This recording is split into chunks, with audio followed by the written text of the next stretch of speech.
Hi. All right. I'm going to try to make this opening quicker than the one that I just made that was 5 minutes. Let's see how much better I do. First of all, hello. I got podcast hangover after I did this podcast. You're just talking about so many things you're passionate about, and, later you think, did I bring clarity to that?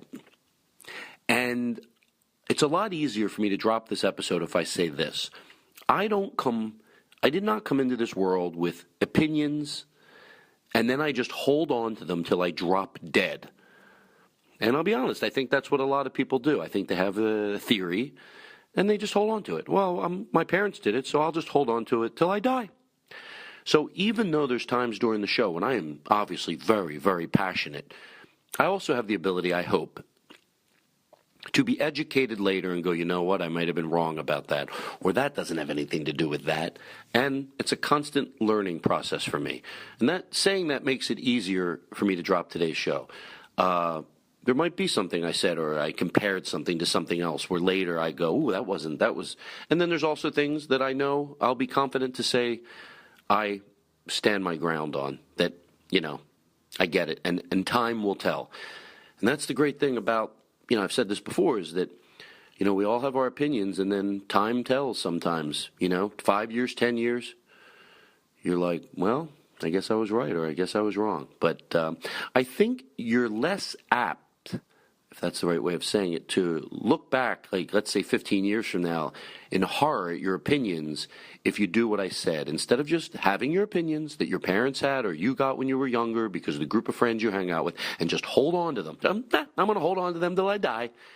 You'll be more likely to, if you let information change your opinion socially as you grow older, you will really look back and be proud of a lot of decisions that you made. And I'm including myself on that. So anyway, and the other thing, the reason that I want to have almost Dr. Kevin Sousa on, I could just say Kevin, I had a lot of pre-existing things I wanted to talk about, and Kevin sat in on them, and very graciously did it. We had a great time. But what I want to bring Kevin back on for is to do what I think he does best. And that is, he's done it with me, and he's done it with Daniel Kino. When you have a problem, it could be with a family member, it could be with a boss, it could be with a friend, and he untangles it. Now, I understand what he said, that we have the answers to our problems. I know that. But there's no negating that it takes somebody with their schooling, and then just their street smarts. And to me, when those things two merge, you end up with a good therapist. And I think that is what he does well. Just taking a situation, asking you questions, and bringing clarity to it, and doing it exceptionally well. So that's what we're going to do. We're going to have another show where we just literally read some of the emails that we already have on the shelf and let him untangle those. And I think that's what he does, one of the things he does best. And we'll have him back on, and we'll do that. So there we go. Enjoy the show.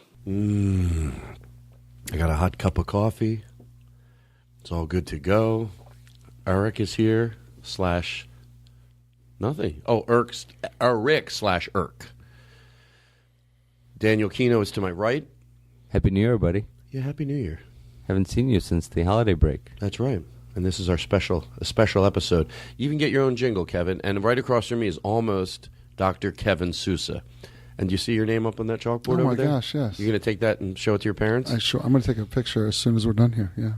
So we'll start. We'll get to introduce our audience to you, and I think some of them, well, all of them that listen to the show know, that you're my friend, and but we're going to back up even before I find out, because I don't even know how to say what you're, what you went to school for, where you're at the learning process, why we're calling you almost Dr. Kevin Sousa. Very important. There's actually a reason for that, but we can even back up a little. And so I've known you, we were talking about this before we started the podcast, and we'll introduce the audience to you, since you were 16? So 16 years old, yes. And I was 22? 22, 23, yeah. Yeah, and I was at a place where they did editing. Robin. Yeah. Good memory. Yeah. And video editing? Video editing, and they were working on their band. I still have your card. Final Cut. They were called Final Cut. Oh my God! And but I was watching their music video that they did, and they're 16, but they were like really good. I was impressed, and And so you gave me your business card. That's why I still have it. You're like, here's my business card. And then, like, I don't know, time, excuse me, time passes, you forget. I got a cough. Hold on. Maybe if I keep doing that, maybe we can mark it. 'Cause I don't want to have. That's going to be a fun show. I still have a little bit of a cold in my voice, I think, so I'm pointing that out in case people are worried about me. So then my friends that owned Smokey Joe's needed a band one night downtown. You started my slow downward spiral as a club musician at the age of 16. So now they're... You got him the gig. Well, I called him up. I go, hey, would you... Well, I don't realize later till I meet his family how this created such turmoil. Like, do we let our kids play at a college bar? Well, they come in. You have a sound guy with you, so you sound good. You have a guy that knows what he's doing. It was Robin. It was the guy, yeah. He set the sound system up, and then you guys came in and you sang, like, you didn't have that many songs, because I remember you opened this. We did like "I'll Stop the World and Melt with You" and the Romantics, like all true '80s gems, right. and just played them over and over again. And it was a scene, 16 at this college bar and women throwing themselves at us. And then what year is this? This is 1986. Oh, wow. Is it really? Yeah. And your parents are there, so you really can't have any fun. fun. My dad, yeah, my dad. Well, was a lot of parents went, and they were sitting there, and I think they thought I owned the place because I was walking around. Because you told them. Yes, exactly. So then years later, like I said, my friends owned this place called Smokey Joe's, and I hung out there. I did the college thing for more years than anybody ever gets to do it. And you walked in and you said, you probably don't remember me, which I don't know if I did or I didn't, but it doesn't matter at this point. And you said, how many years later is this now? This is probably 3 years, not even. 3 years later? Yeah. Mm-hmm. And of course, as soon as you told me, I was like, yeah, because 16, you're in college now. 16. 1988. But, so you and I've already moved to California, I think, or getting ready to move. Yep. And I'm like, of course I remembered you. And there's a reason we became friends. We have the same sense of humor. Yep. We just got along really well. And then and we look remarkably alike. Well, me and all the Sousas look a lot alike. Oh yeah, yeah, it's pretty crazy. And so then I became friends with Michael, his younger brother. Right. Eventually, the joke was you had a brother because what I do for a living, I can always friends my age now have jobs. Even back then they started to have jobs. You're 23, but then I would start. There you go. Friends my age now have jobs. What I mean is job type jobs. Now, a lot of the guys when they hit in their 40s, they just had to settle down with the job. No, what I mean is even then at 23, of course, hopefully they have jobs now at my age. But and then the joke became like, and then I started. You started getting a little busier. You couldn't play as much. I started, hanging out with your brother Michael, and the joke was your little brother Peter at the time, who was like. Oh, my God. 12? 15, yeah, God. Yeah. He was probably 12. 12 years old. And the joke was, one day I'll have to hang out with Peter. And that day came. I remember Kevin was busy. Mike was in school, working. And then I called Peter, what are you doing tonight? And there we went right into Smokey Joe's. There was a Sousa working at Smokey Joe's from, I think, 1988 till the day it closed, actually. Right. So, and Michael used to, we became very, very close. Plus, I love my family, but I always said, there's something about your home that was like this second family for me. And I remember Mike knew me so well. I mean, this is going back years. Mm-hmm. It would be the end of the night. Everyone was, and I used to have to go. I was still living at home, I think, maybe with my family at that point. So Mike would go, come on. Your parents would be out of town. And he'd be like, come on, you got to stay over our house. It'll be fun. I go, I got to go home. I got stuff to do, whatever. And he'd go, come on, I'll turn the air conditioning way down for you, which means way up. And I go, really? And he would turn it down to 63. I think if your dad heard this podcast, he'd still get upset. He would, yeah. Matter of fact, he probably will listen to this. He will. And you could hang meat in our house. It was so cold. All right, Mr. Sousa, please. I still get scared around your parents. I was, and then we'll move on. But I like to talk about this. So I was just home for the holidays, and I came by your house with me and Chris, and not Chris Podcast Chris, and your neighborhood. It was just so. Rockwellian, for sure. It was just, and your mom and everything was perfect in the house, and it smelled good, and she had the food ready. And it was a magical night. It was the best night. There are two special nights for me. One was Christmas morning with my family. It was just wonderfully chaotic, and I really enjoyed being with my family. There was 22 people in the house, and it was awesome. And then the night with you at your family was just great, and it was just it was a special night in the neighborhood. We took a walk around to look at all the homes, and it was just great. The Lumen area was out. The whole road was lit up. So that's that. That catches people up on. How did you do we get here? So what happens to you? You go to college? Let's see. Well, I drove Todd around to almost every small college. Oh my God, all that's over the East Coast. Good. When I 1 year I got so many. I got like whatever it is, 50, 60, 70 colleges in 1 year. And Kevin was now. Where were you at that point in your education? I was probably a junior at Villanova University and studying English and not very well, and had dropped out a couple times and lived in Costa Rica for a little bit and came back and we would just. You'd say, "Hey, I can't." You could never keep your eyes open driving on a freeway. And I also didn't know directions, and I got lost, so I couldn't go do these colleges. They said, "Oh, you drive from one, you fly into Florida, and then you drive to 6 colleges." No, that's not happening for me. So I asked Kevin what he made at Smokey Joe's. I said, "I'll match it." Yep.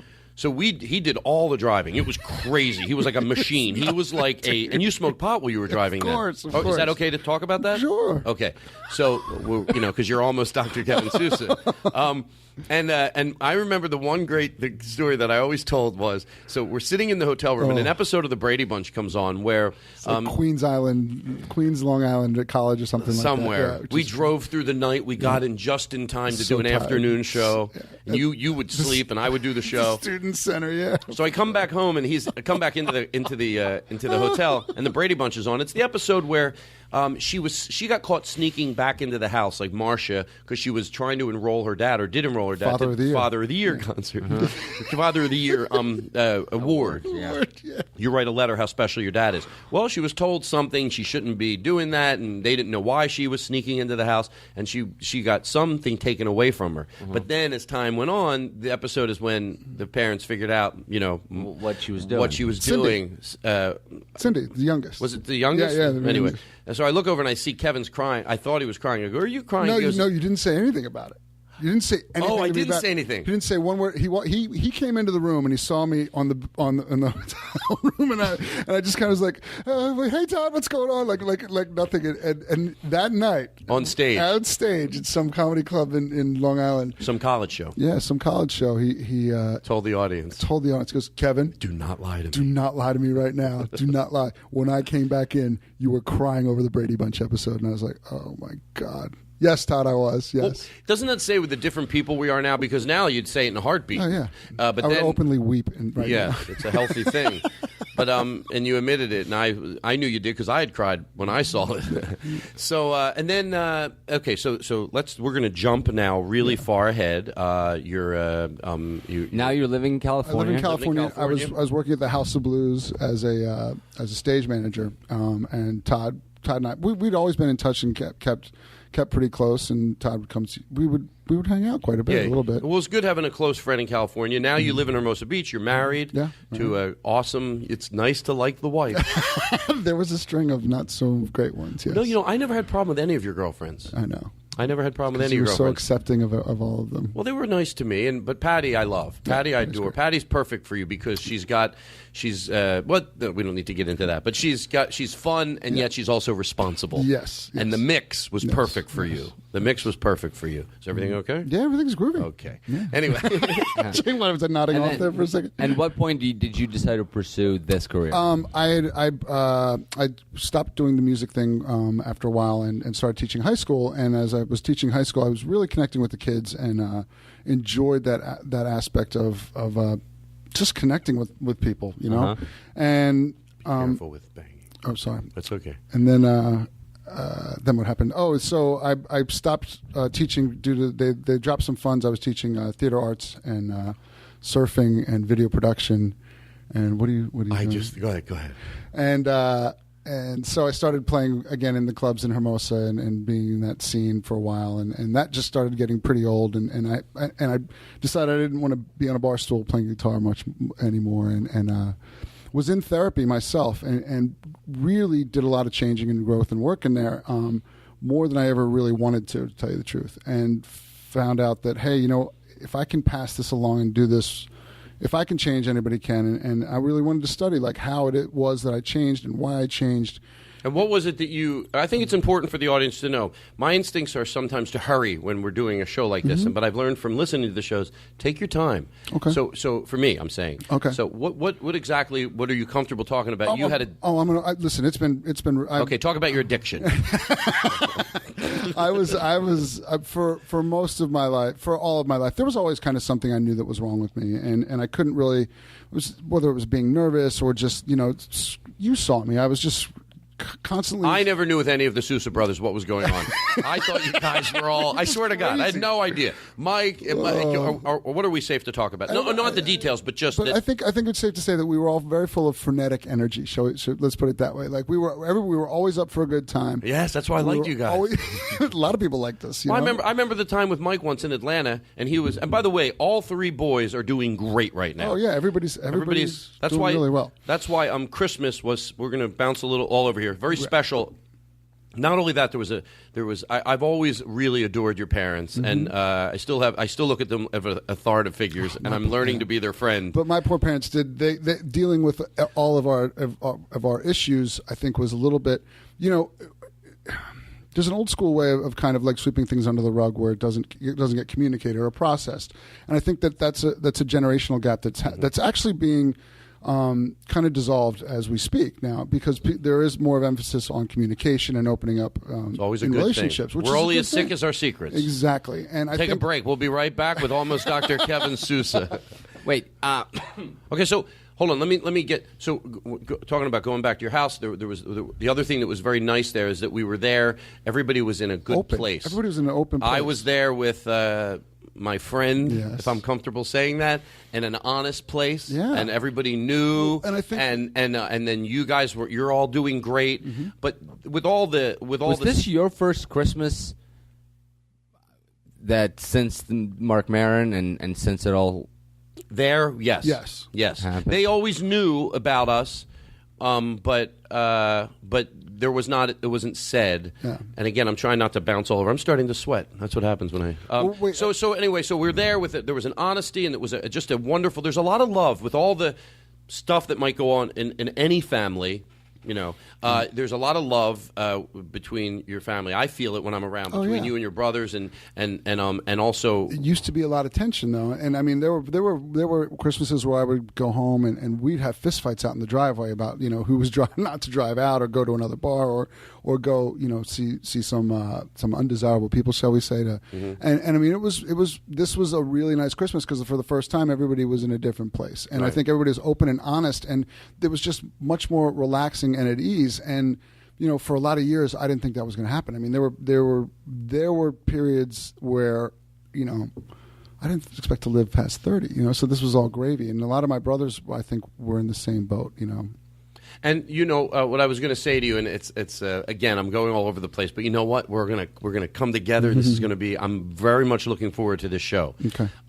There was a moment that happened. I want to remember to talk about this when you were. And by the way, remember what I said. If you want to chop this, it's fine. Where I was sitting on an airplane and you were teaching, and for whatever the reason, the kid next to me started talking. We're talking about high school, and I said, I know my friend Kevin. By the way, I think this is perfectly fine. I am not altering the story. It was said in the right way, and it says anybody at the time, I don't know how old you were young, girls that are graduating high school are very pretty, but when you're a responsible adult, you still can look back and go, Jesus Christ, it makes you feel horrible, because if you're an evolved person, you feel horrible because you don't like looking at a girl that's in high school and going, holy shit. So he was telling me how he had moved from somewhere else. That's how it started. This kid that goes to high school. Right. And he was telling me how the girls in California, he's like, holy shit. He's like, it's painful. I go, it's funny, my friend is a teacher there, blah, blah, blah. And he was sort of saying the same thing. It's like, God, it's these girls, they're graduating and they're gorgeous. So anyway, one thing leads to the next, and he goes, what's your friend's name? I go, Kevin Sousa. He goes, oh my God, my mom got your dad her job there. I'm like, oh my God, I think I just got him fired.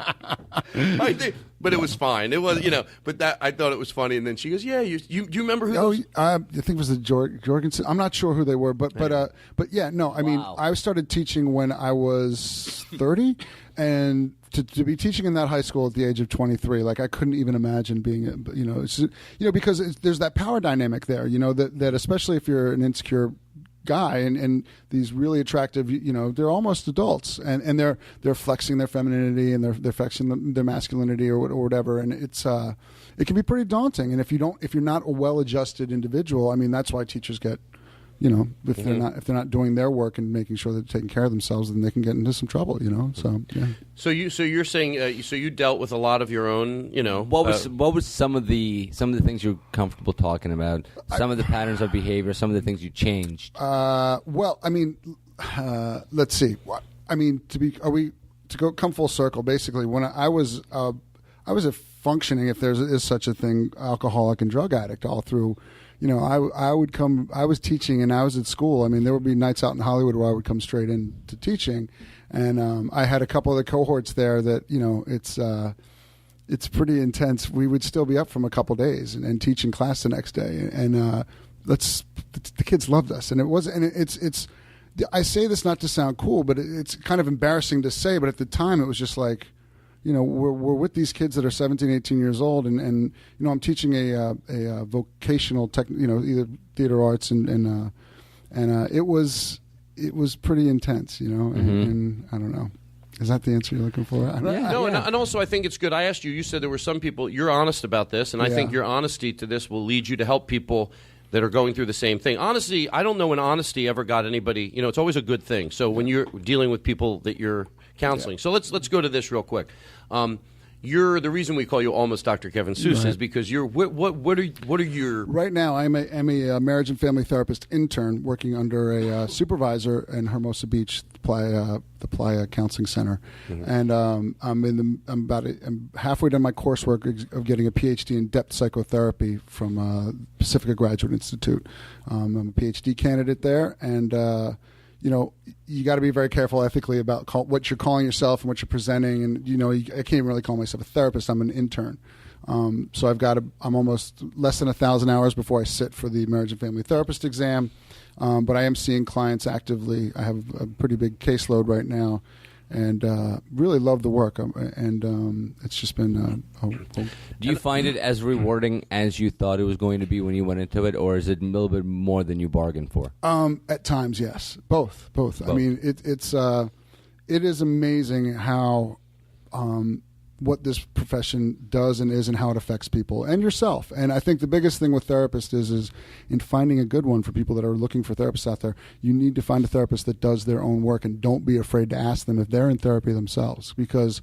And you recommend ones there are. Yeah, for sure. Because there's this power dynamic that it's a very powerful thing when people come to you thinking that you have the answers to things, and I don't have those answers. My job is to act as a conduit. I believe that the person that I'm sitting with has those answers in them, and I've got to work to so that they can be able to see that through themselves, because a lot of it is going through the fog of what they went through in their childhood, or what they went through through traumatic experiences, what they've been taught, and it can be pretty difficult. Let me. He's getting a pen. That's okay. So let me jump forward a little bit to where I found you very helpful. Is that I don't deny that some problems that people have really do take. There's not quick answers. It's like, especially the bigger the problem, the bigger there's untangling to do. Right.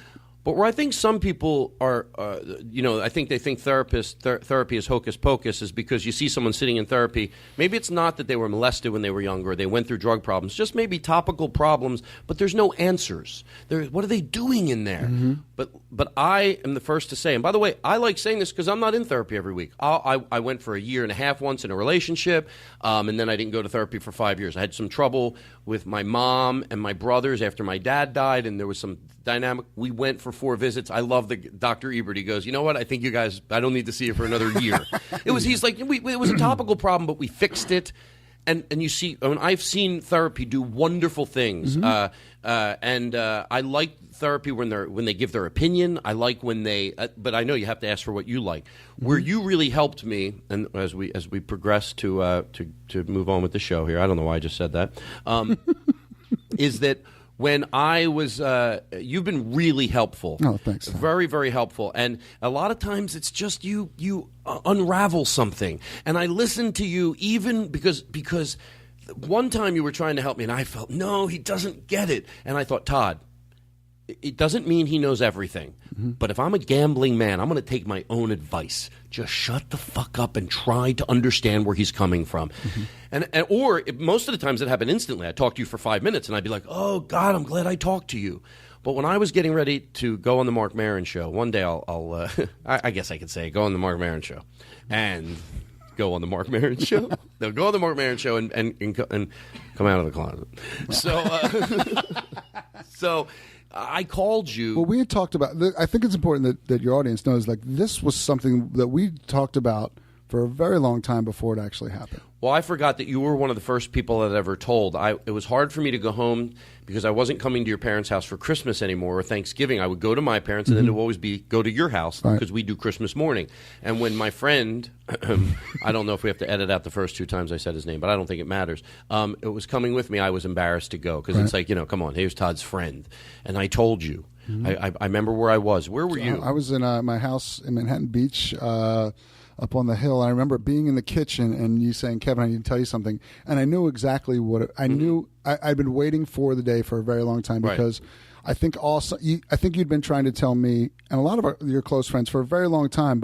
And I think that it's important to know like where we grew up in the cultural aspect and how that was it was just really taboo to do that. And and for you to finally do it, it was like, oh, now we can really talk. Now we can be friends. And I think I said it to you. Like I said there's something you probably know already, but because I'm not honest about it, we can't talk about it. Yep. And then I said, will you call your family and tell them? And I know some people would have said, no, Todd, you have to do that, but you did it. Yeah. And then one by one, the phone rang. Yeah. Your dad.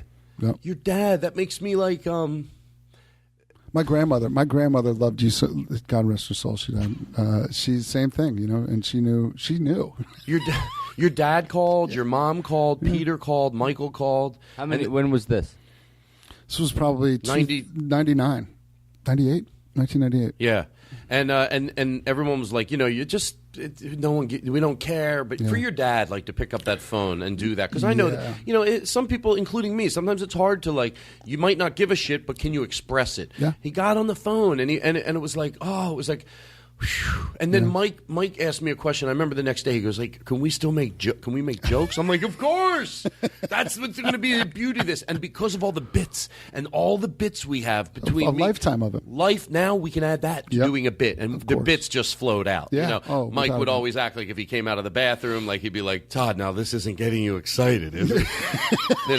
So anyway, so then that leads to now I will fast forward a lot. I'm getting ready to go on the Marc Maron show, and I was actually getting ready to do Preston and Steve in Philadelphia. Your parents live about 10 minutes away, and I stayed at the house. I stayed in your bedroom that you grew up, or Mike's bedroom. Right. 2 single beds, with a night table in the middle. It's just crazy. And I'm wanting to do it. I want to do it, and I'm nervous. And I call you on the phone, and you said something. You said, you're just going to have to do this before you're ready. Yeah. And it made sense to me. I knew what you meant. You meant you're not going to be ready. You're ready enough. Yeah. You talked me through it. I called him, and then you were great at getting me ready. Matter of fact, let me back up. I told you that night, do not let me back out of doing this, Kevin. And you didn't. Yeah. You called me exactly when you said you were going to. A month later, you called me again. Yeah, you were not pushy, but you were helpful, and you did not let me back out of it. And it was just holding you accountable. And I remember saying, hey, look, think about the freedom that this is going to give you artistically to actually be who you are, because there's a hiding behind this veil. And I think that the toughest thing for all of us that knew when we went over to your house or when we were with you was that we didn't know who knew or who didn't know. So there was that whole like uncertainty about what was going on, and it really felt uncomfortable at times, And I think that there was a freedom when that finally was able to let go of that. Okay. So there we go. We got everybody filled in. Not interesting. All right. Oh, this is when you re-listen to a show and you hear that. You just said something. Well, no, I get that nervous. I'm afraid Daniel's falling asleep over here. Let's get into it. You got. I'm right, you motherfucker.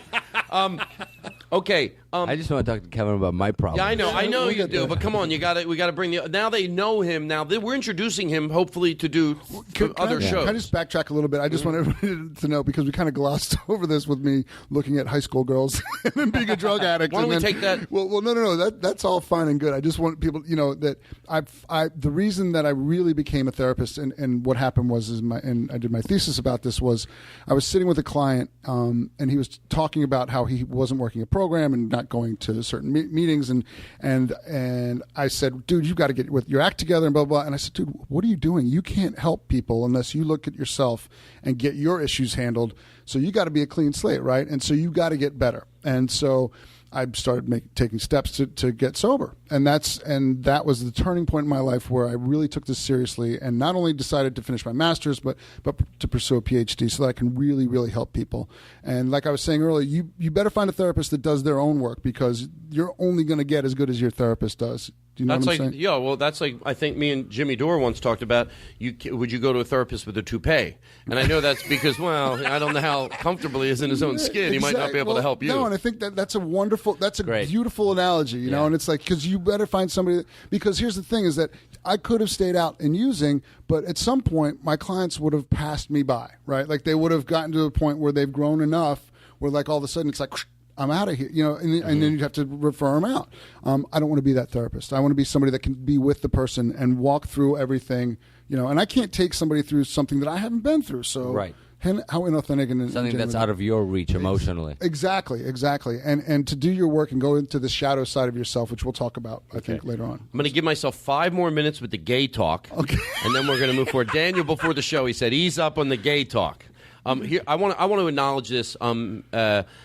That I'm glad, you know, it sounds so maybe cliche when you say, like, when you get emails, people say you've helped them by telling your story. Mm-hmm. And the last thing I want to do, because I'm a comedian, and I'm not cynical, but I can have a cynical ear towards bullshit.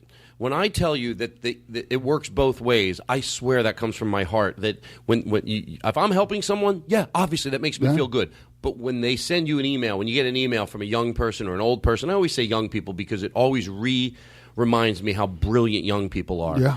And I did a podcast a while back, and one of my things was that I asked parents that are having trouble with their kids being gay, that you can't live in a forward-thinking society and reap all the benefits of science and not reap the one area that helps your child. In other words, you go to an expert for your car. You trust them. Yeah. You read Consumer Reports. But the answers are in. It's not in the middle. It's not 1988 where some books might say this, some books might say that. The answers are out there that your son or daughter is healthy. Yeah. Now, all I asked you is that if you're not going to apply that, I want you to, and I said it from a gentle place. By the way, the reason I'm telling you this is because a parent emailed me, and it makes you get very emotional that this worked for them. It rattled them. That they realized he's right. We accept all the advancements of a forward-thinking society when we trust. You know, I always say there's technology that's how do I always say that? There's I don't know. I hate this. There's 2 types of technology. There's the type that advancements we have, computers and stuff like that. Scientific technology, and then there's technology like, you know, social progress. There's 2 kinds of progress: technological progress and social progress. Right. And when you adhere to all the technological progress and you don't adhere to social progress, it's a little bit. I'm not saying I wanted to come from a gentle place. I'm not saying it's overtly greedy. But if you can step back when you stop doing it, you yourself will go, oh, my God, that was horrible. Well, there's a reason KKK doesn't have the best website. Well, it's. I mean, that's a collective, like, sickness, right? Like, the society isn't integrated with itself. It becomes disintegrated in that aspect. And that's why I think we have the answers. We're not on the fence whether being gay is totally healthy because the answers aren't out there yet. They're there because they're there, but people aren't adhering to them because it takes changing yourself. Well, there's fear. Right. Well, and also, don't you think that technological science makes your life easier? Sometimes moving forward socially makes your life harder because you have to rethink things. Oh, of course.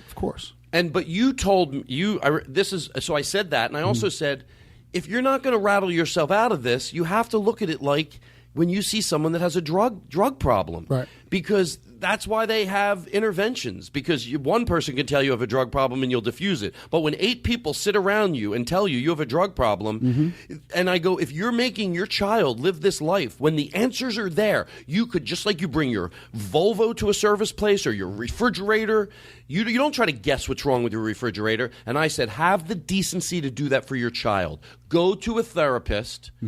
And you explained to me in the book what the stance on whether being gay is a problem or the conversion therapy that just it's was, ironclad. You said. Well, no.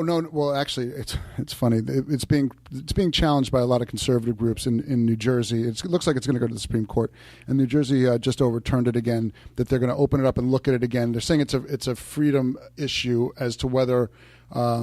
I forgot. You know what? I got to kind of look at it. But in California right now, it is illegal. Governor Brown signed this. Conversion therapy is not acceptable, and it is condemned by CAMP, which is the California Association of Marriage and Family Therapists, by the Psychological Association, APA, because it's just bad science. You can't take a kid and it does more damage, creates more depression. The end is there's suicidal issues, suicidal ideation that comes with this.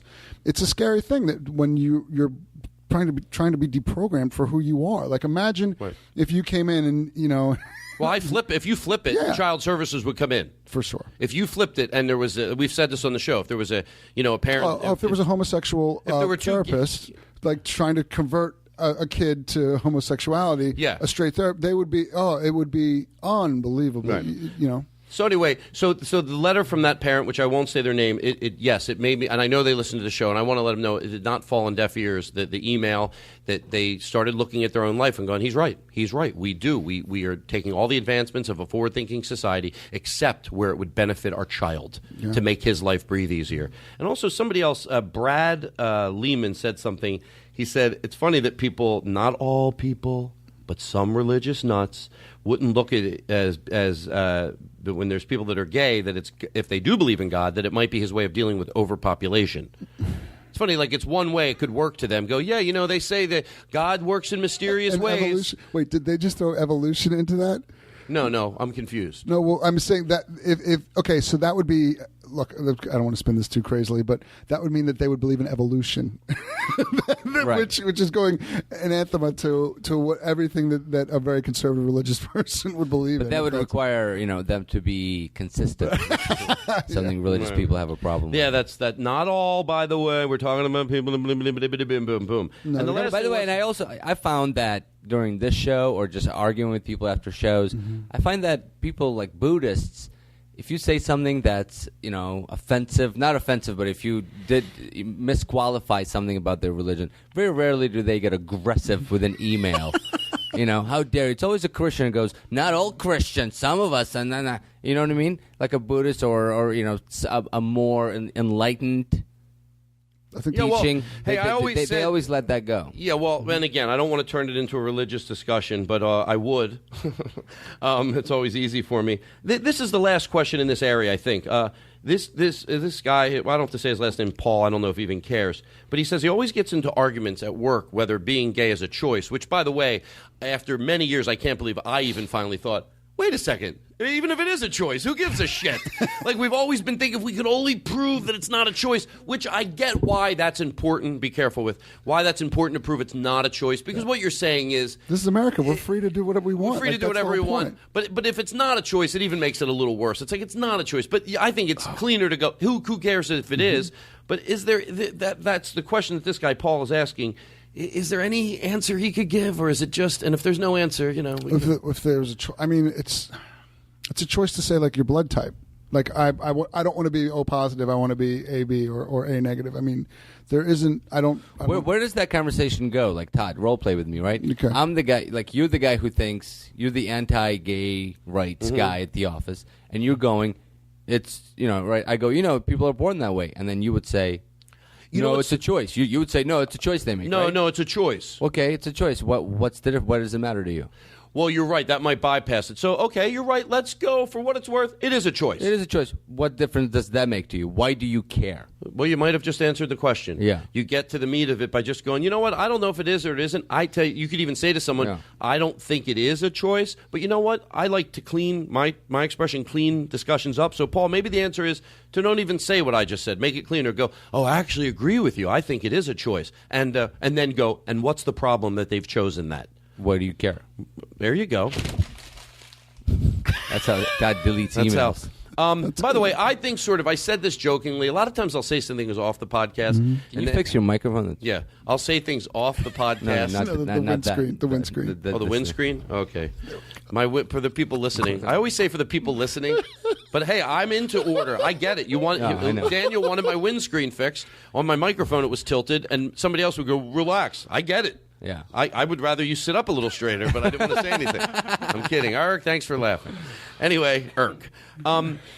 I said this off the air, but I don't know. I thought about it. I go, I always say if you're going through this, because it's harder for younger people. I always say younger people, hey, look at me at my age. I was having difficulty. I should stop saying that. But look at it like maybe being gay is cool. It's like you're a rebel. Look at you. You fuck it, man. You're like, I'm fucking dating a guy. I don't give a fuck. If you see two really cool people that just are you're like, fuck it. It's like, I don't give a fuck. You walk around, and that should be your attitude in your head to just go, this is what I like. I don't give a fuck. The only thing gay is people that feel that way and don't react to it. Yeah. So if you're a woman and you're going out with another woman, or you're two guys, look at it like, man, you're like James Dean. Well, maybe literally, but you know what I mean. You're like, fuck it. I don't give a shit. This is what makes me happy. I don't give a fuck. Yeah. I got, So anyway, maybe that. Was James Dean rumored to be gay? I don't know. No. No, yeah, I think so. I think so. Oh, okay, I don't know. I think. Yeah, I think. You didn't you see him at any auditions when you moved out here? That's so funny. Dude, yes. All right, now we're moving along. And I've learned also something from calling you, Kevin, on the phone to deal with situations, and then is that most of the time, and look, I consider myself a reasonably well-evolved human being. That doesn't mean I don't have areas where I want to grow. And you said something once about a cousin of yours or somebody that I thought was interesting. When people don't want to grow at all, we're not saying sometimes you can hold on to a belief you have. Sometimes you could be right. But if you're never wrong, let's not look at it when you're right. Because sometimes people can maybe press you on something and you defend your ground, sometimes legitimately so. But if you never change, and this will lead us into the Adam Carolla conversation, you said something that I loved. You go, so what, you're basically done evolving? You're grown up. That's an oxymoron, right? It's like if you're ceasing to grow... I think that if we look at our lives as like gardens, we've got to weed them. We've got to pull the dead stuff that doesn't work out anymore. And our brains are we've found that they're elastic. There's neuroelasticity now, and we never thought that before. And now, you can actually change your neural pathways. And if you cease to do that, if you don't continue to strive for growth, then there's stagnation and there's no growth. There's no integration as to what is going on in your world at all. And it makes things really difficult for your family or those around you because you're teaching that to them, and making think that that's okay. And it isn't okay to not be more accepted. And like you said, with social progress and change, everything is evolving at such a high rate now that if you are not willing to go with the change, then you're against it, basically, And here we go, back. Eric? What's that last name? I don't know. Eric sent me something about the woman, Jane Elliott, the brown-eyed, blue-eyed way of teaching children about racism, and I wanted to thank him because I had heard about it, but I read that whole article. I think it's great to start teaching kids at a young age what it's like to be judged. I can't believe I think kids could all handle less math, less reading. If they go, we don't have the time for it, get rid of something else, because empathy will, Well, can I say something? Right now, it's so funny because everything's moving to affect regulation with therapies and with people. And, when you're being raised, from the time you're born until the time you go to school, you're all right brain. Everything is emotion, empathy, like connecting with people and that. And then as soon as you get to school, it's taught right out of you, and you go right to the left brain, right to cognitive thinking, right to linear thinking, right to the way things are. And I think you're spot on. We really do need to get back to being able to empathize and read people. And, and it even speaks to autism and people on the spectrum, their inability that can't be taught out. But well, that's why when people go, oh, everyone's over labeled now. Everyone's got. Look, I don't defy that there are people that don't need to be on medicine that are on medicine. Obviously, there's people that don't need. You have to say it like this so people know you mean it. Yeah. There's people that are on medicine that don't fucking need to be on medicine. But I don't want to talk to anybody about those people unless I know that there's people that it has saved their life legitimately. So unless you want to spend time on that, no, I don't want to have everyone's over. Yeah, what about children years ago that were being hit when they were legitimately autistic? Because they weren't mentally retarded where it was obvious, and there's in-betweens and different, that we can spot all those now that were being hit. What about that? What about the good we're doing today? Or dyslexic people that got hit for not studying hard enough. And not getting good grades, and not or people that were left-handed that they were being forced to work right-handed. That actually happened to me. Yeah, they would smack them with a ruler. But I grew up in Russia. But when I was 6 years old, I went to school. I was born left-handed, and my parents already started to teach me how to write, and then I had to relearn. It's horrible. Yeah, that's barbaric that we did that. Yeah. And when I was listening to the Bill O'Reilly, which of course whenever I flip by it I listen to it, and he said, don't we need to go back to a traditional America? What is that? And you know what? What is that? I thank you. What is I don't that? know what that is either. But I just think I want to go, well, tell me when you want to go back to. But let me explain something that I do get. I do get that a reasonably intelligent person, I do get it. I think I have the answer to it. But just because I have the answer to something, I don't necessarily feel the thought of someone else thinking differently makes them obviously ignorant. I get it, but I have an answer. And the question is this. I could see a reasonably intelligent person going, with all these school shootings, going, that just didn't happen years ago. No, that didn't. But just because evil takes on a different hat, evil happened. Tell me what era you want to go back to instead of me arguing it, because you could go, don't go back. Tell me the era, because that's a bad habit I have. Instead of being able to go, what era? Let's talk about it. Yeah. What year do you want to go back to? When was it great? To me, there's 10 ways to go forward, and let's say there's 10 ways to go backwards. Can't we at least agree that it's forward? There'll still be shit to argue about. If you love to argue, don't worry, because there's 30 ways we can go forward, and there's 30 ways we can go backwards. If we're not even on the same page to go, no, we need to go forward. Yeah.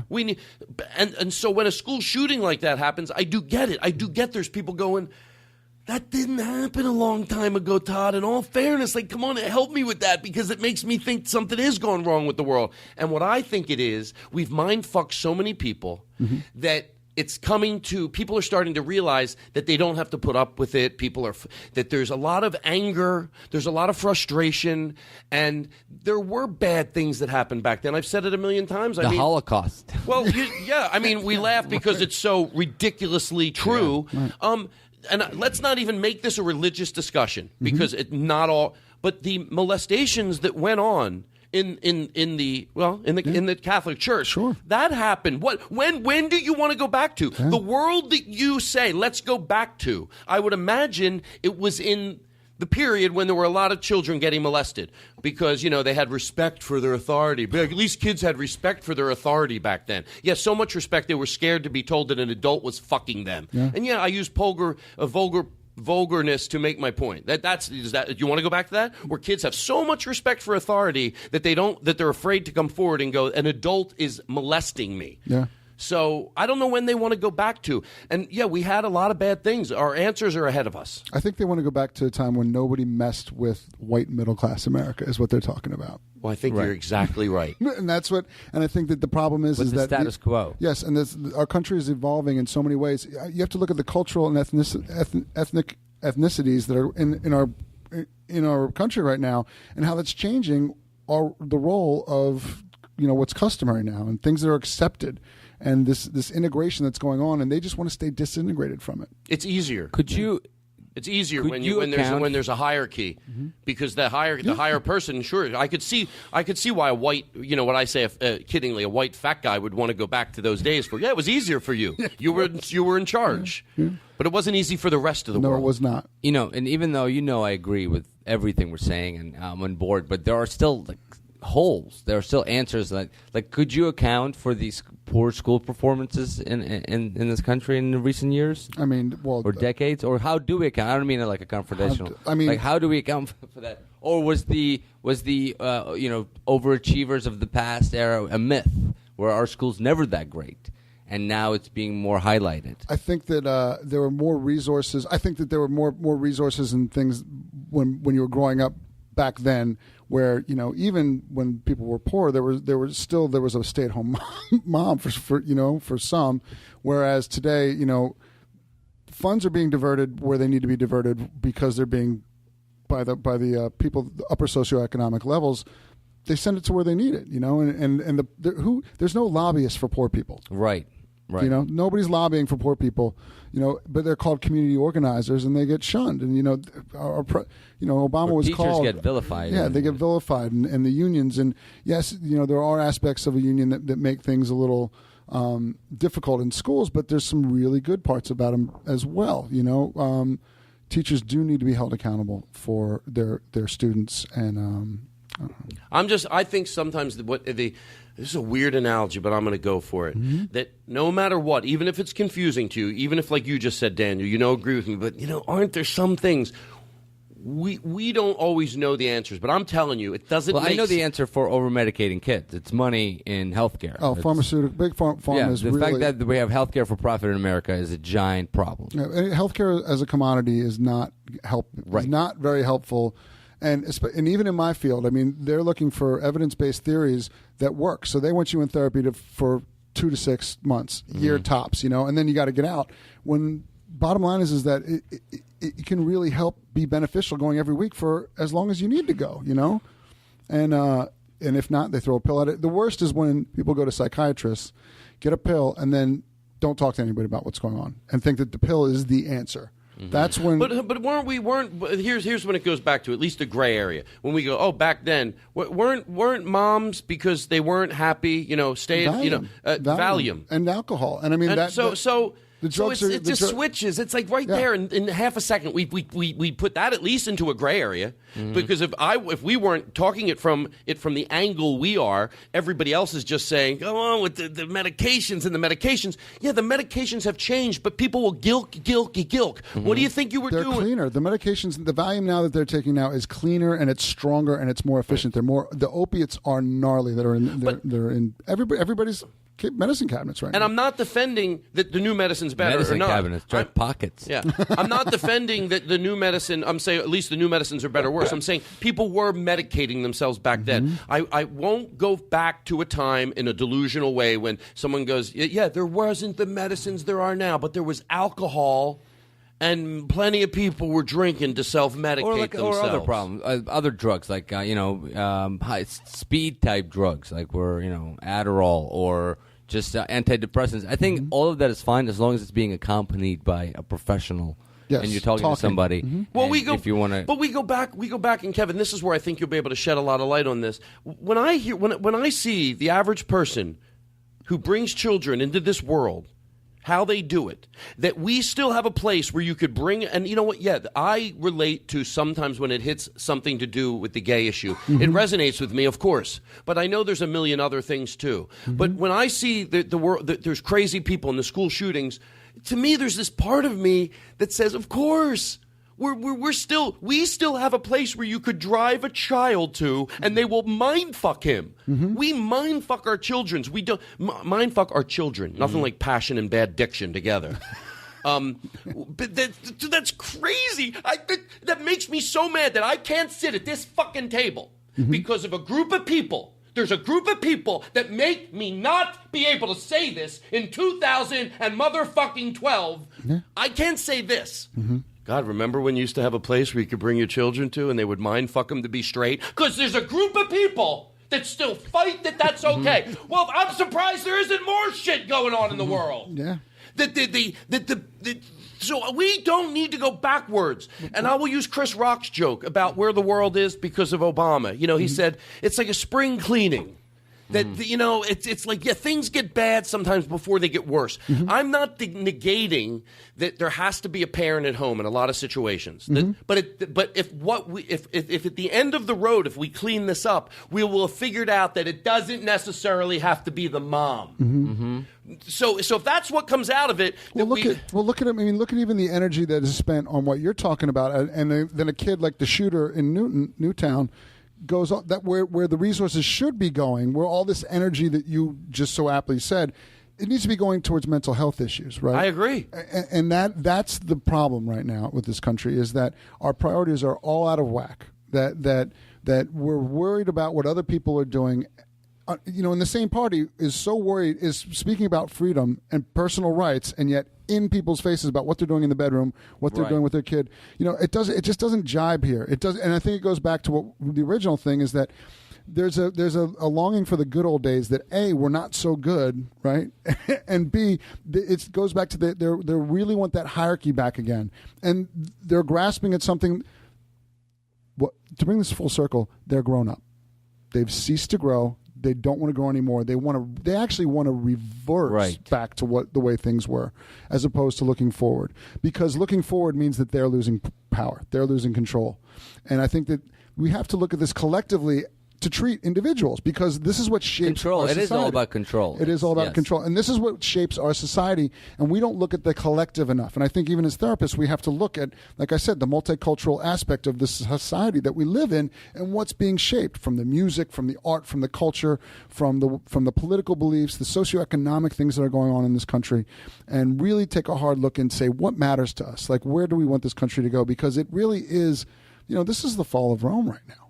Is it not? I mean, from how do you agree with the statement that kids are desensitized to violence? Yes, to some extent. But, okay, let me throw this in there. I do too. And again, I don't want to lose my cause, because, like I say, whenever you go too far out there, then people are going to go, Todd, we're with you. But if, yes, kids could be desensitized, but keep in mind, again, at least to throw it in the gray area, that what's the era when people want to go back to? What era do you think that is? You guess. You be that person. What era? The 50s always seems to be the 50s. That's when for Christmas you might not open up a video game, because the video games, I understand that those video games can they make kids, but that's when you would open up a gun. Right. A gun. If you were lucky, you got a cap to get that bang sound. Yes. And you bang, bang, bang. So wait, so you want to go back to that era? Yes. Let's make it as clear as it is. We need to go back to before they had these, and I'm not saying I would want my kids to see all these video games, but I'm comparing apples to fucking apples. Well, it's also, and hold on. So they're saying is, at least we can go back to when kids were just given guns. Because I'm not making that up. I'm not making that up. Someone can't argue with me. By the way, you could still have a problem that you see in a society, right? Yeah. And not want to go back to a time when that problem didn't exist. You could still see a problem. Like, I see the video games as a big problem, right? The way they advertise them, the way they glorify having a gun. Right. There's this video game called the Medal of Honor, and then there's the commercial is all these celebrities shooting, and then it'll go over black, it comes up, is there a soldier in you? Mm-hmm. Well, there's a really good way to find out. Join the fucking military and find out if you're a soldier. But if you're a kid and you're just given this game and your parents don't talk to you, it's just a way of shutting you up. Bang, hey, that's what you did. And that's when it becomes the issue. The issue is parental involvement.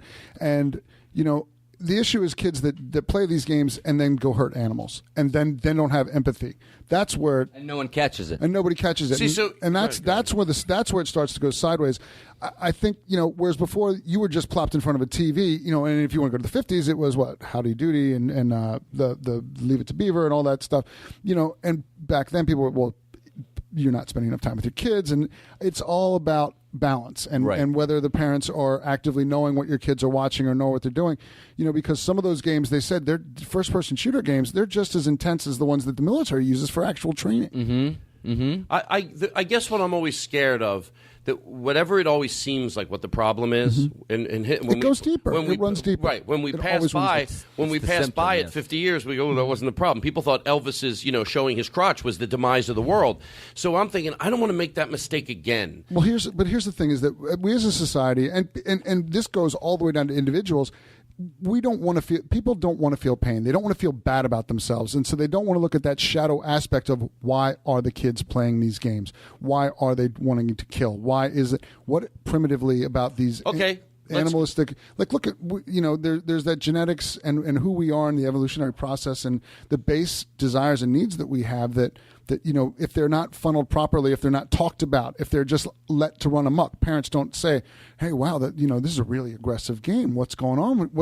Well, my kid is acting out outside of this. Like he starts to pretend shooting his brother. Then we have to sit down and talk to them about that so that they get a sense of empathy and understand that, to kill other people is not not right. It's not right. And it's also like, you can't be the parent who has a kid who's trouble and then go, oh, it's the video games, it's the older TV he watches, it's all the TV he watches, it's all the video games he plays. Oh, well, when does he talk to you? Yeah, when does he read books and discuss issues if he's watching TV and playing video games? Obviously, I'm not negating that there needs to be more parental people at the house, but I'm always safe for having this conversation as long as you don't make pretend, and no one in this room is, but I'm making myself clear to the audience. I'm always all right with this to go, yeah, they're obviously, there needs to be the child needs to be more attended to, and as long as we don't make pretend that attending was happening in the 50s, because I don't think it was. A lot of it wasn't always as much, and what they were being taught worse things.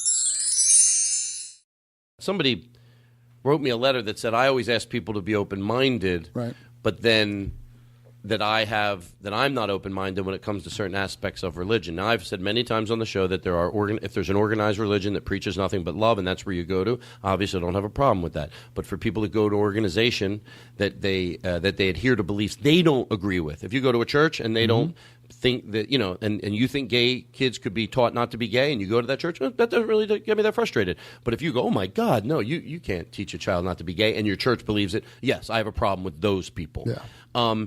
But someone said, I'm asking for people to be socially open-minded when it comes to a lot of issues I deal with in my life, but then I'm not giving that in return. What was that like for you to get that criticism? Or comment? I didn't. I'll tell you what I thought. I first thought, am I doing that? Are you? I don't think so, and I'll tell you why. Okay. I came up with an analogy, and you can help me with this. Here's the analogy that I had.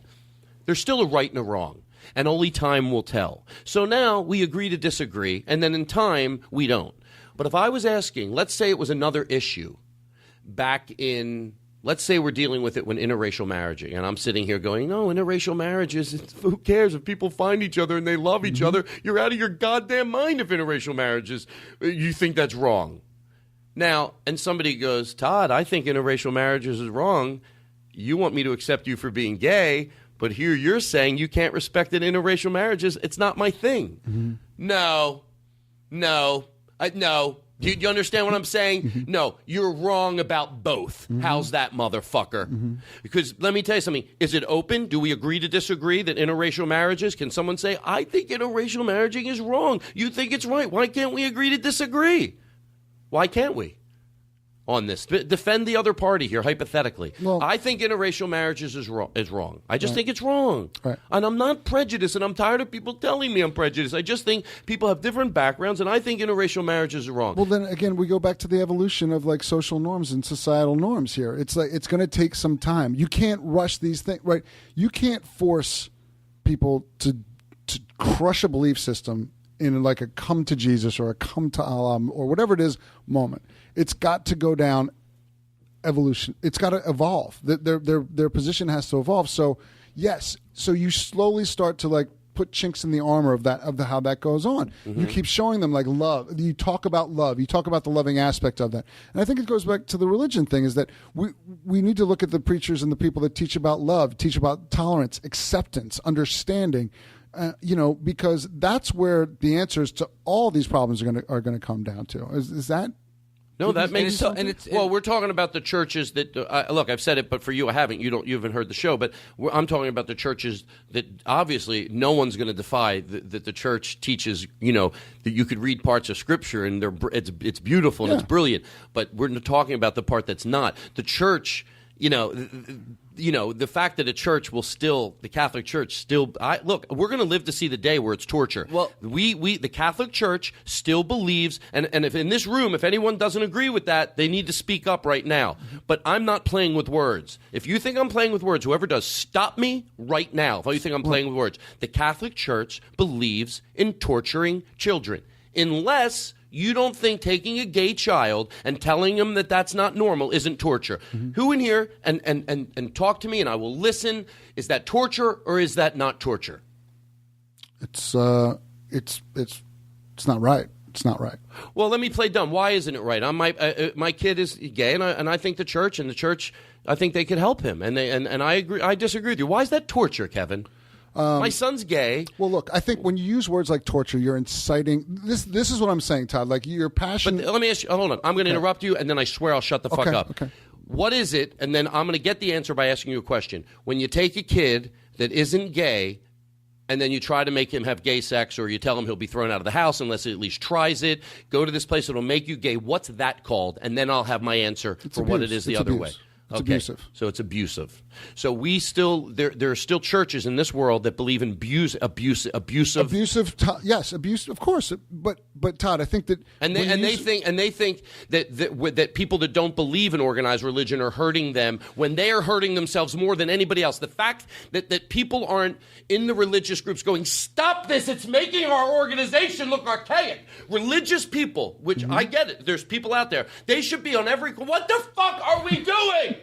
We're abusing children, and you want to know why people don't want to go to church anymore? Or what are we going to fucking do? We still have an organization that will let you drive a child up, drop them off, and we'll abuse them. And we're fucking all right with that?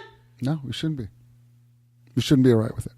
The good thing about... And my anger, by the way, is not... I swear to you, unless I'm not an evolved person, you might think, oh, Todd's losing a cannon because of him. I'm all right. But there's other kids. I'm not being... That anger is the same anger that if I saw somebody getting treated hatefully that was, if it was a black person and I watched prejudice being brought upon them. I'm not black, but I could still get it. This is for a kid that's being dragged to a church right now. Todd, is it anger or is it passion?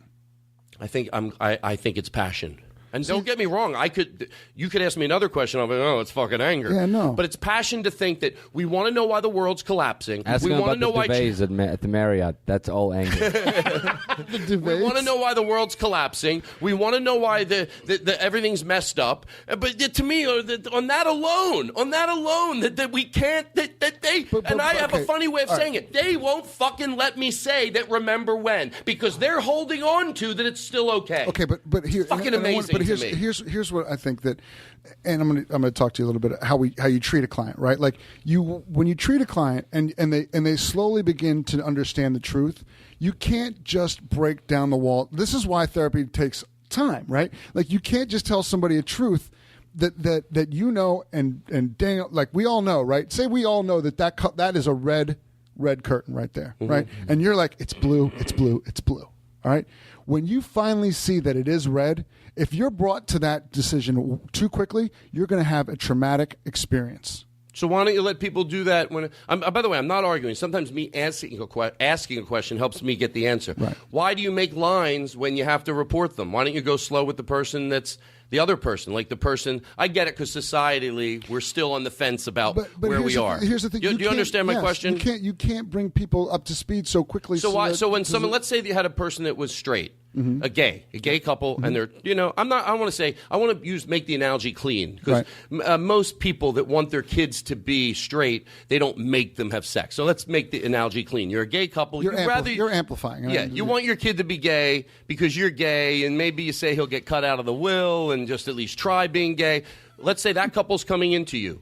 Why aren't you gentle with them? And you can't make them see that making their kid be gay. But I would sit down. Why would you report them? Why would you report them? Well, unless there was physical abuse, you wouldn't. Unless they're bringing like a male prostitute in to have gay sex with the kid. But if that's their belief system, we sit down and we talk about it. Why is this? And then their story comes out. And then all of a sudden, as they talk about it, you ask good questions. You ask questions about like, well, where did that belief come from? What, blah, blah, blah. Where all of a sudden, as you talk to them, right, you're just holding a mirror back and they finally start seeing like, oh, wait a minute. This might take months. But it also lasts longer. Bingo. Exactly. If it happens that way. Thank you. Because if all of a sudden that curtain turns red when you've been thinking it's blue for 10 years, you could shatter, you could fragment, you could disassociate. And you don't really learn from it. And you will not learn because I've told you what colors to see. So now everything that you believe is blue is now red, right? And you didn't come to that on your own accord. I hear you. You know what it is? It is. I do hear you. It is evolution, and these are like we are changing in the society. Our views are changing, and these people like Bill O'Reilly is a monkey, right? Bill O'Reilly is a monkey who, I'm sure when like monkeys first started to come down and started to walk around, I'm sure there were monkeys in the trees going, hey, we need to get back up on the trees and get back to the way things used to be with the bananas and the shit throwing. What are all these monkeys walking around on 2 feet?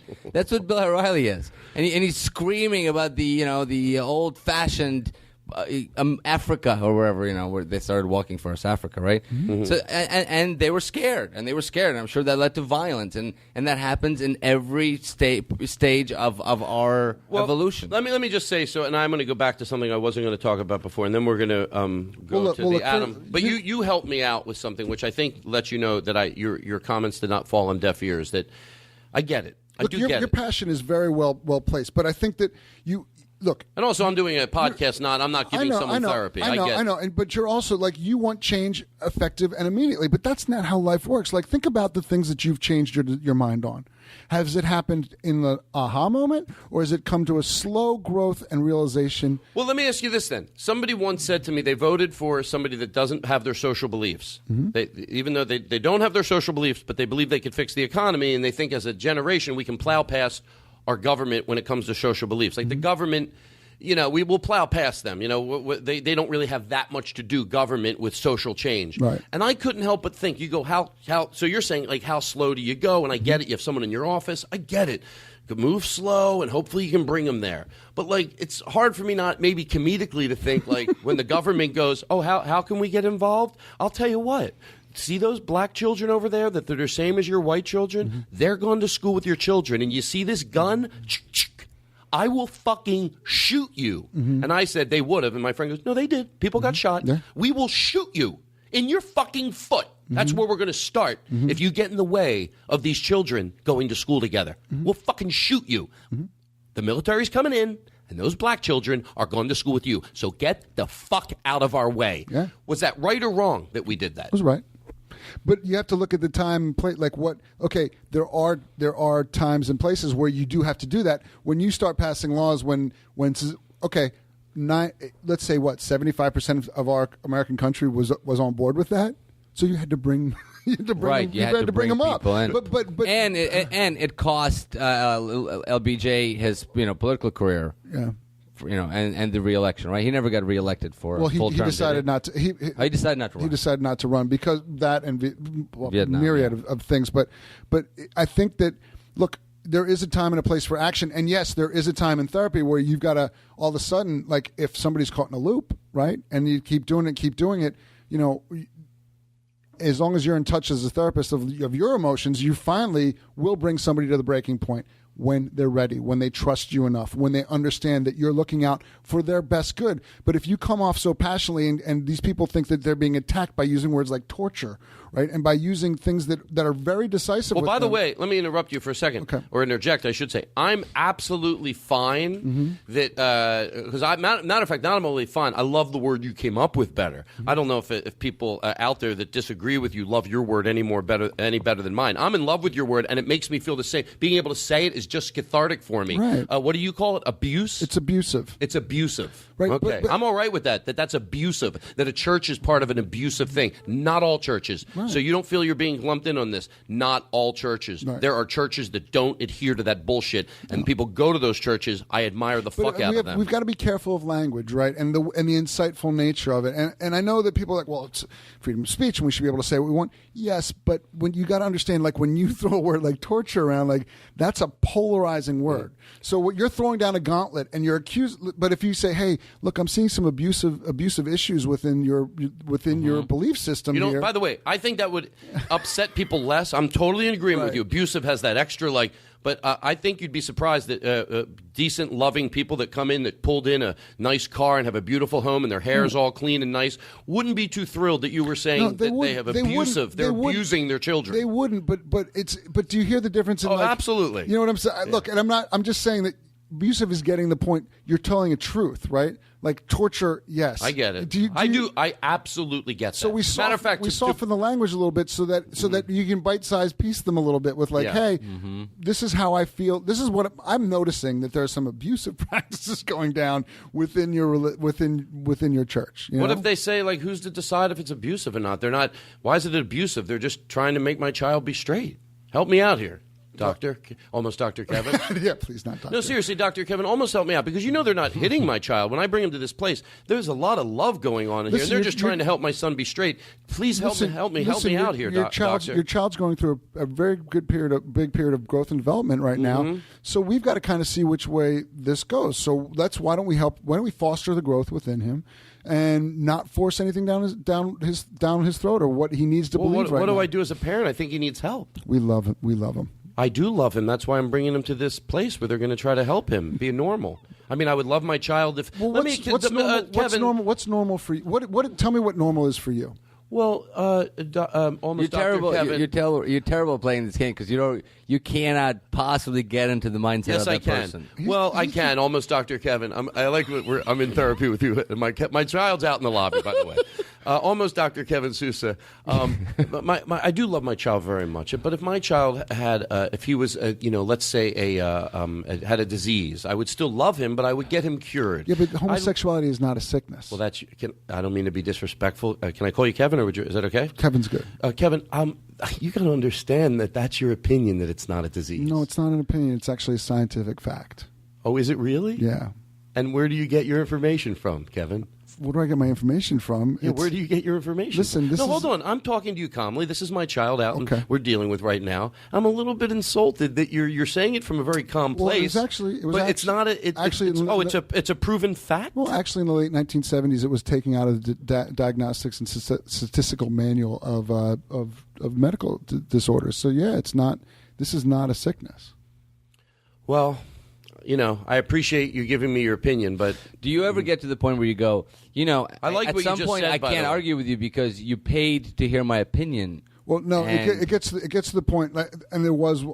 I did have a client come in and she was expressing her point of view, and I said, I kind of said, well, what's your role in all this? And she didn't really appreciate that, and that was the last I saw of her. Mm-hmm. And it was just an interview because, look, certain people aren't going to match with my style of therapy, right? And there's certain people like I'm not going to work with. Like there are people that, they're people that abuse animals. Like there's some therapists that won't work with people like that. There's people that won't work with domestic violence. There's people that, and then there's other people that specialize in those realms, So for everybody, there's something different. Let me tell you something.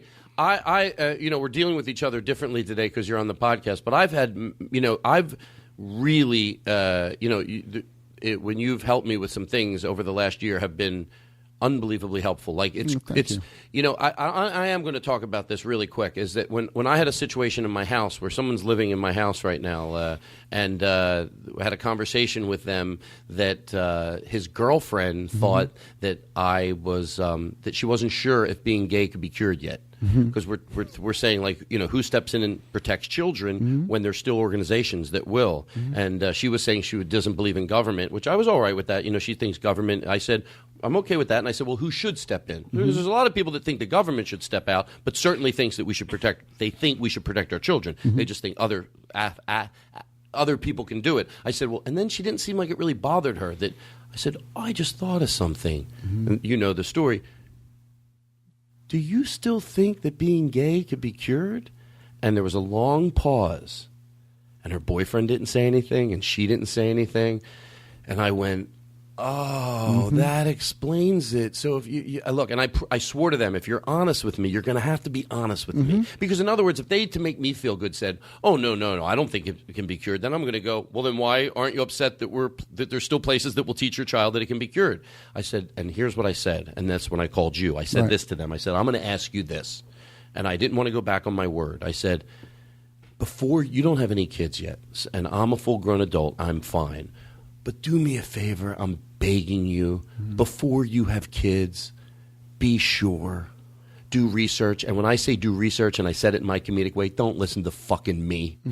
Don't listen to fucking me. And don't listen to your fucking friends that agree with you. Don't listen to fucking me, and don't listen to your fucking friends. Go to somebody. And I went to my go-to. Like if you were buying a car, and I know they had just bought a car, and they went to the consumers. There's someone that's studied this. That won't. They did get a used Daewoo, so I don't know how good they are doing research. There's somebody that studied this, like the words that just came out of your mouth, and go to them before you have children. And then I called you on the phone, and my instincts were to be able to say to them the next day, listen, I'm not going to go back on my words, but this is my home. And in my home, I feel judged now. Like, you think we love Todd, but we think he could have gotten help. And I can't live like that. I'm sorry. And we talked. And I called you. And we talked about containing that, right? You gave me my advice that I would have not thought you would give me, but it made sense right away. You said, Todd, why don't you show them the undivided love that you want, and just give it to them? That's leading by example and not design, right? And it was hard to do, Kevin. It's containing that, and I think we don't do this enough in society. Like, we don't walk the walk enough. We talk a lot. We tell people what we think they need to do. We tell people what they think they need to hear, but we don't do the work. And the work is you give them unconditional love, and you accept who they are, and you show them who you are. You know what? And I'll tell you what I thought of. You told me that, and I did it. Matter of fact, that night we had a really nice dinner. It was a little hard, but we had a nice dinner. And we did end up laughing, and I had to put on a little bit of a game face because I was thinking, oh my God, But I thought about what you said as far as show them the unconditional love that you're asking from them. Right. And I thought, even if they think I'd be cured, I hope they're smart enough the next day, if there's any way I can prove that I don't have a disease. Matter of fact, I'm pretty evolved. I would hope they'd be able to say this in the car. Whether we think, I just picture the couple talking, whether we think it's a disease or could be cured or not. Let's not throw around the word disease because they didn't, but they certainly think it can be cured. They're not sure. They're on the fence. So we're on the fence. But in all fairness, it is Todd's house. I got to say he handled that pretty well. And he showed us love that night. Well, and that to me was more proving that I'm not a disease and I can't be cured, that I'm a very evolved human being that had someone say some things to me and reacted very evolved. Right. And I took your advice. And I want you to even think about what this did for you. Not for them, but the fact that you were pushed to your edges of comfortability, right? And you grew. Because you became as accepting as you wanted them to be of you, you were as accepting of them.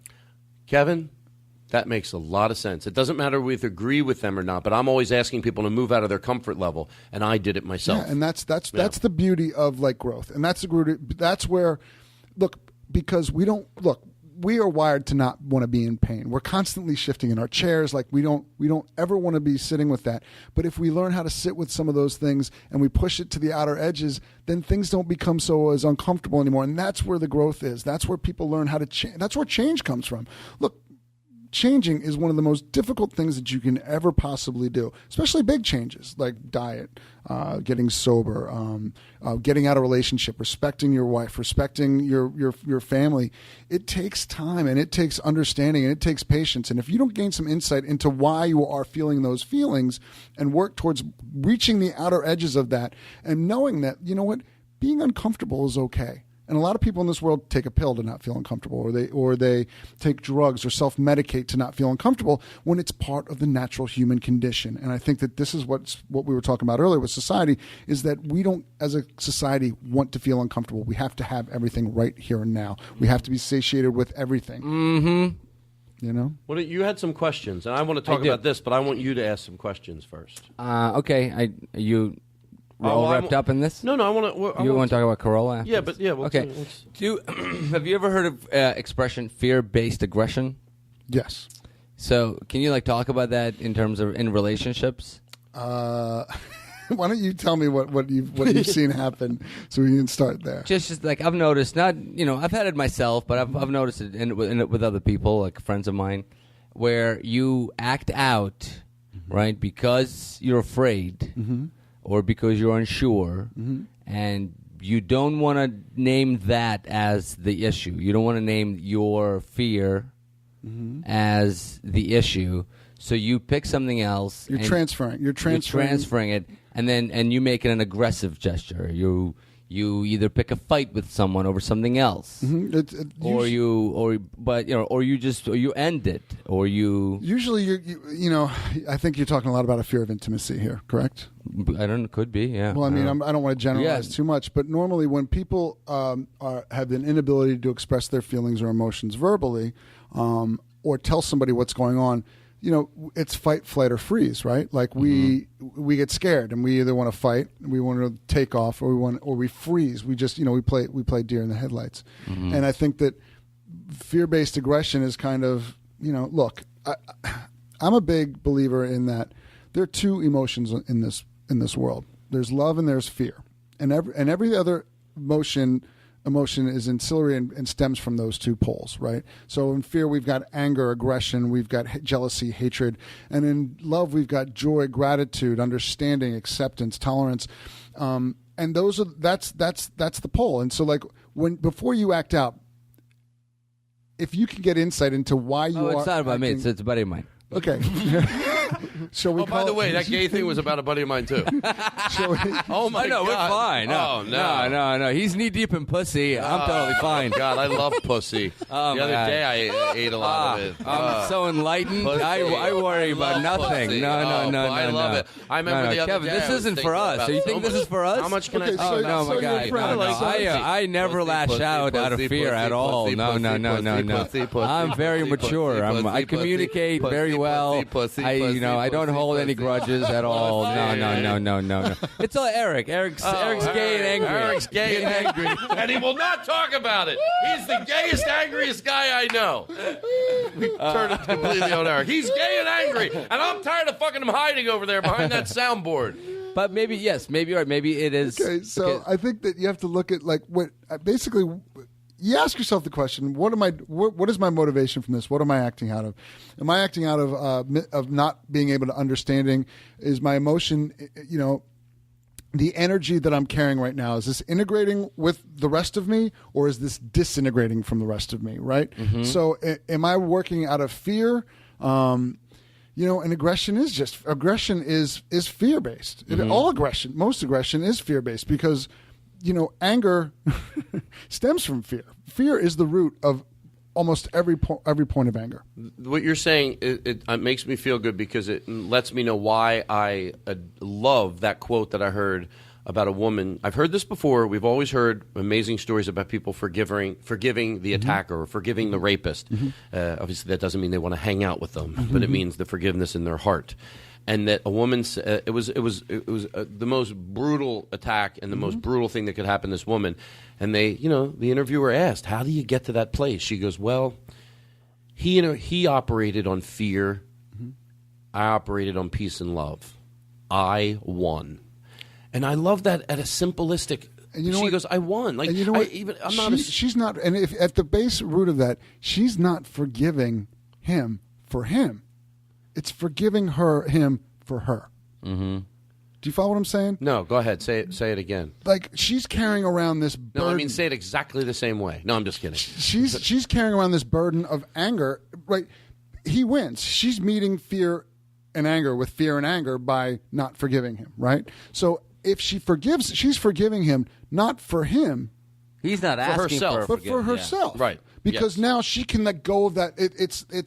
It's holding on to resentment, right? They asked her how she came to that place, and she said, "Well, it wasn't easy. I looked at maybe what his background was, and she goes, it was too involved." She said, but it was a process. She said, resentment. It's been likened to. There's so many different analogies. It's like holding hot coal. Like what are you going? I'm carrying around this hot coal with me, or it's drinking poison and expecting that person to drop dead. I mean, it's holding on to something that you don't need. And forgiveness is letting go of that debt that you feel that person owes you, which is what your ego believes you were wronged or shamed or hurt. And the amplification of a rape attack and how brutal that is and how horrible that is, and for her to come into her soul or essay or being and to integrate and be able to forgive that person completely is to let go of the crime that had happened to her.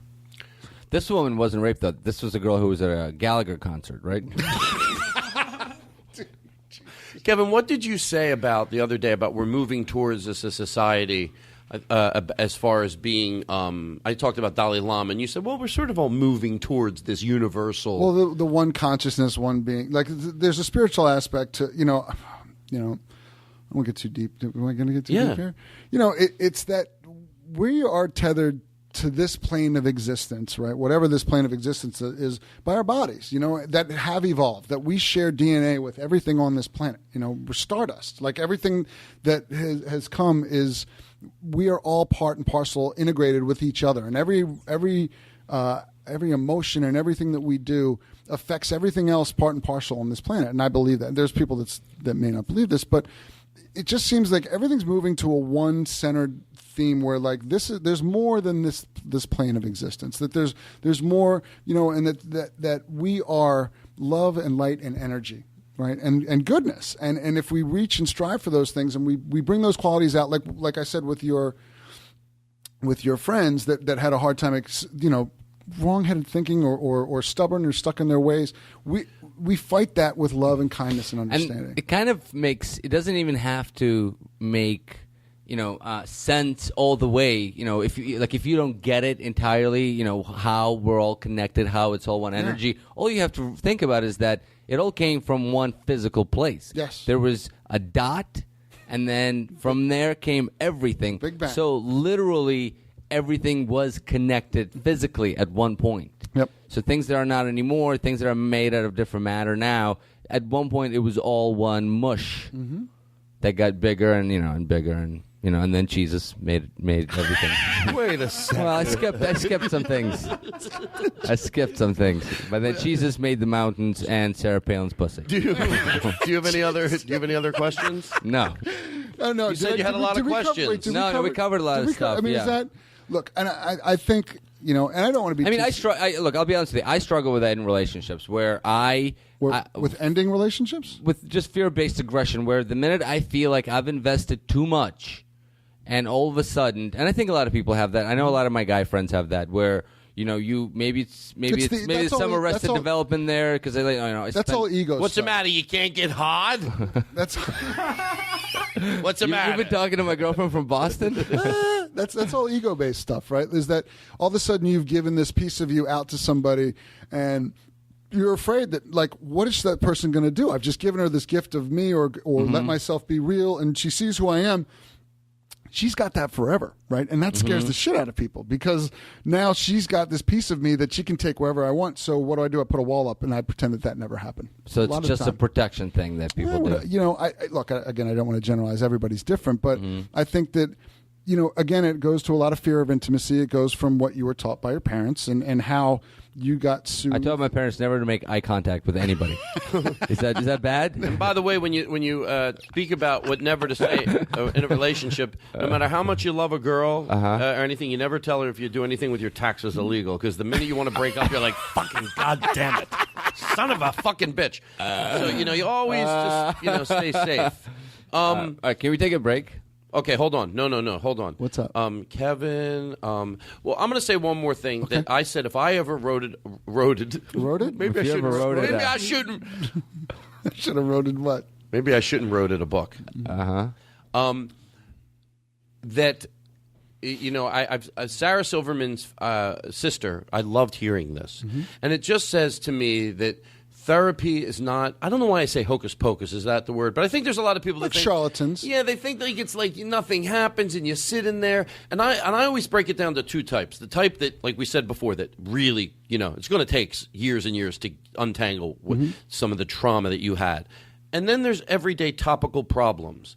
And just for those alone, let's say you don't have any of the deep-seated, just topical problems that people have. You're going home for Christmas, your family, you have children. Sarah Silverman's sister has an appointment with a therapist once a week. Because in a weird way, Kevin and Daniel and Eric, I think this does answer the problems of this world. That what her sister does, you can all look at me and go, Todd, every fucking family does that. Of course they do. How could you get... But you can't. No. I shouldn't admire her for what I'm about to say. It should be like, Todd, everybody does that. Maybe 40 years ago. But when I heard she did this, I went, and here's what they do. Once a week, they have an appointment with a therapist. Once a week. Sometimes she goes by herself. Sometimes she sends two of the kids in. They're arguing. Sometimes mom goes in with the daughter. Sometimes mom goes in with the son. To me, in most situations, that's needed. Yeah. And the fact that it's, again, I'm saying topical because some weeks it could be, I went in with my family when we had trouble after my dad died. They were mostly topical problems. We got an unraveled. And I think some people think that all therapy is still, what do you think? And what do you think? Yeah. Now, hey, when that's necessary, my therapist that I went to with my friend years ago didn't over-therapize. So when she did, I believed her. And I remember the first time she did it, and I was patient because she didn't do it. It wasn't always, and what do you think? Sometimes she just gave her opinion. She was very good, and she was honest, and we moved. Our progression fucking moved. Right. Just like I feel like when I talk to you, you remind me a lot of Lizette. And then when it was time, I trusted her.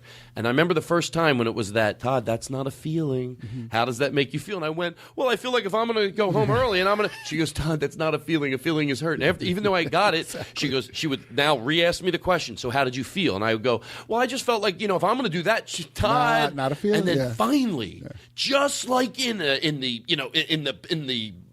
the way you would think it would unravel. Right. She knew what she was doing. Yeah. It flooded out of me. I was like, I was hurt. Yeah. And then my friend went, he had no idea. You were hurt, or I was scared, or I didn't know where you were. So, see, and this is what we. A lot of times you take that for granted. Like you think that you know that, so you know why I'm acting this way. And you've got to come. And the other thing is like what you're saying is that this topical.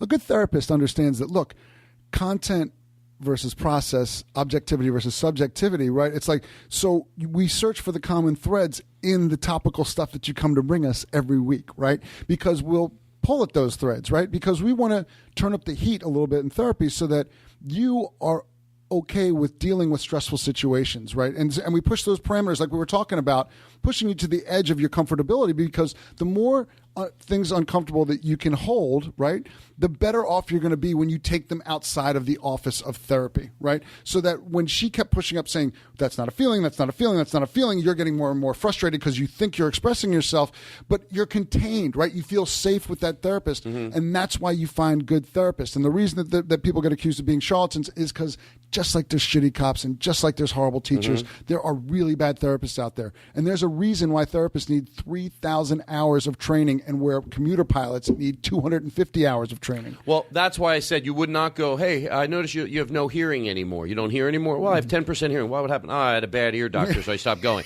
Find a good one. Yeah. And if all someone got out of this show is that there's someone listening and they have kids and they said, that makes sense, a weekly appointment. We'll have a less of a car. Now, if you don't have the money at all, I get it. But when you could have a less, if you go... but there are community outreach programs that you can go to for free or little cost, or that have sliding scale that you can walk into, and you don't need to be referred. You don't need anything. Like, they're all over LA County. And it's a pain, and I get it, and it's once a week, and you feel you're already busy.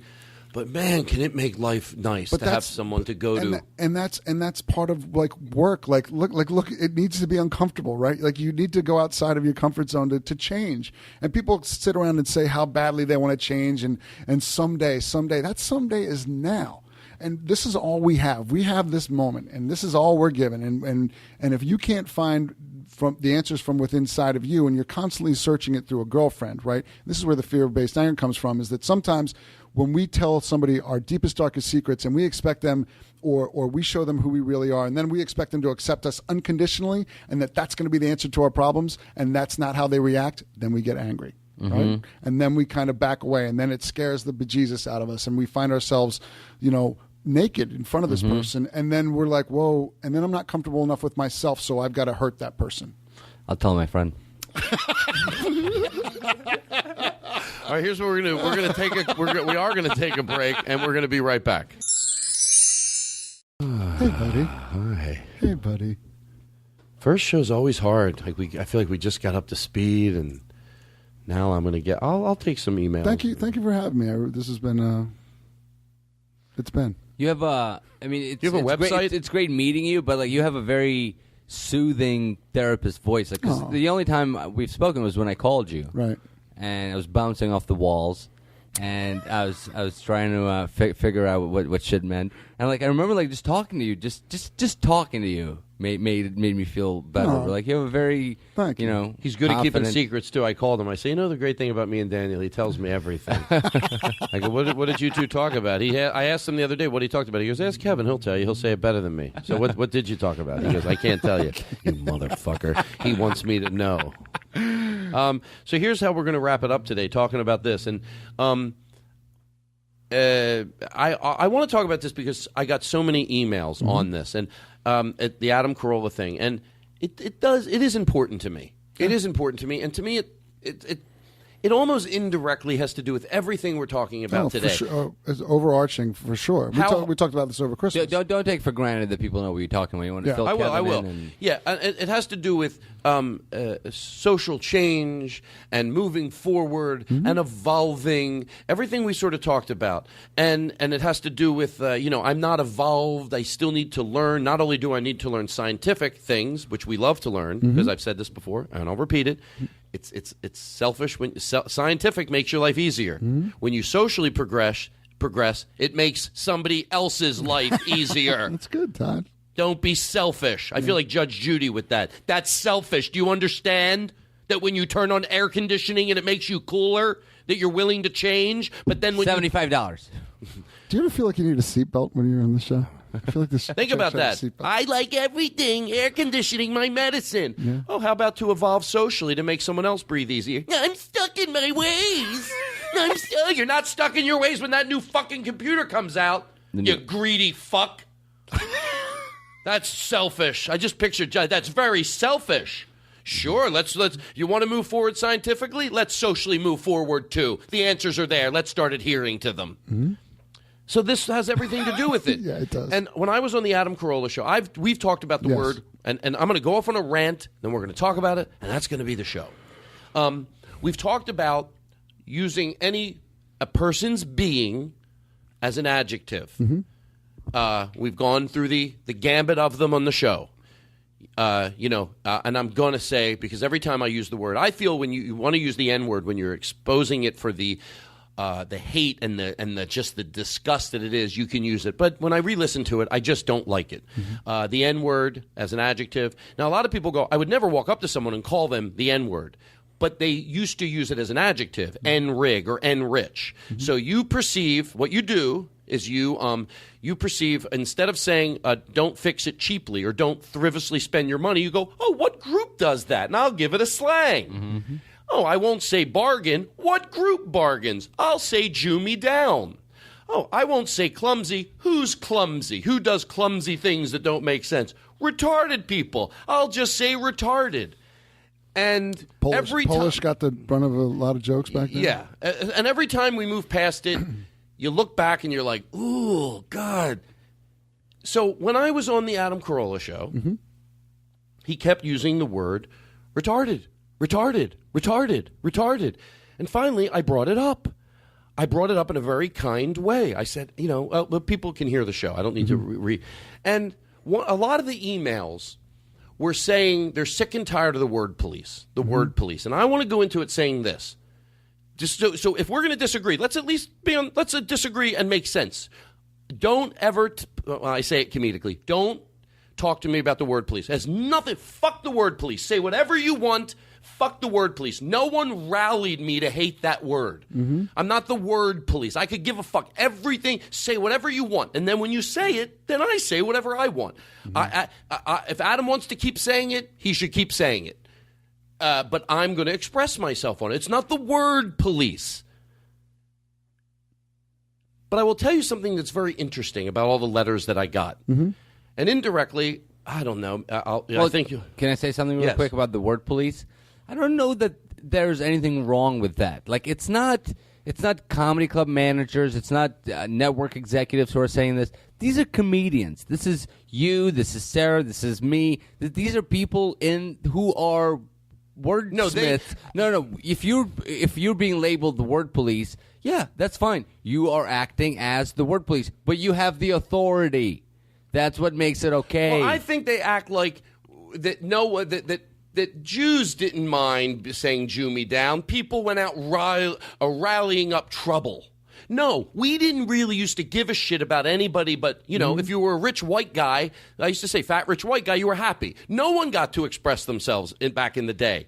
But we're moving forward as a society that things bother us, we speak up. It's like if you went to therapy with your wife and she expressed something or the guy expressed something, feelings. Imagine that the wife says something like, honey, and when you do that hurts my feelings. Well, it's like, and then he goes, what the word police? No, we're discussing something. It's contextual thought awareness is what it more is. Say that again. Contextual thought awareness. Like, what words am I doing?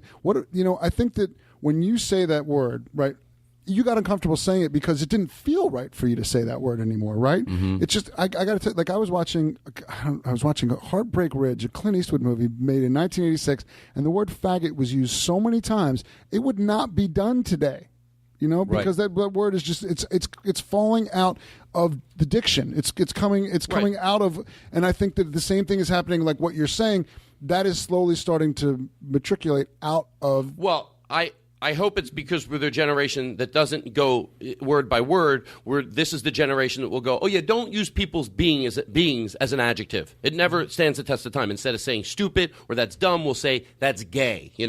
It's an adjective. So I've decided not to argue with people.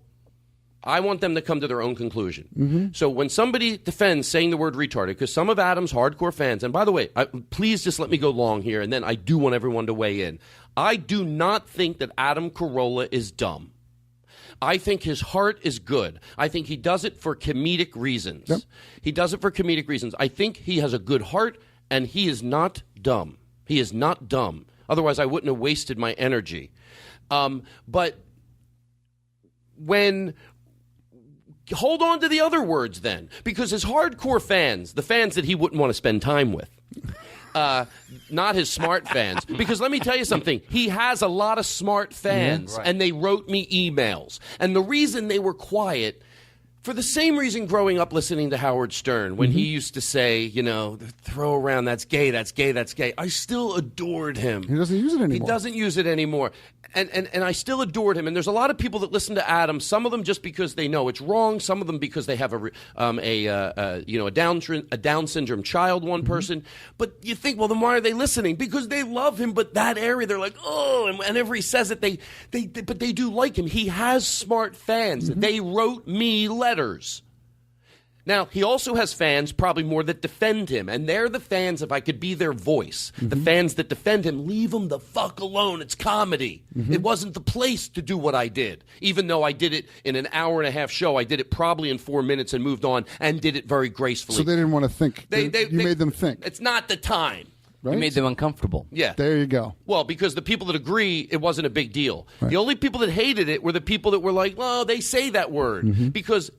So they're the ones that are going, it wasn't the place for it. Even if I agree with you, that wasn't the place for it. Really, would there be anything he could say? Would there be any word he could say? So I decided I'm tired of arguing with people. I want you to come to your own conclusion.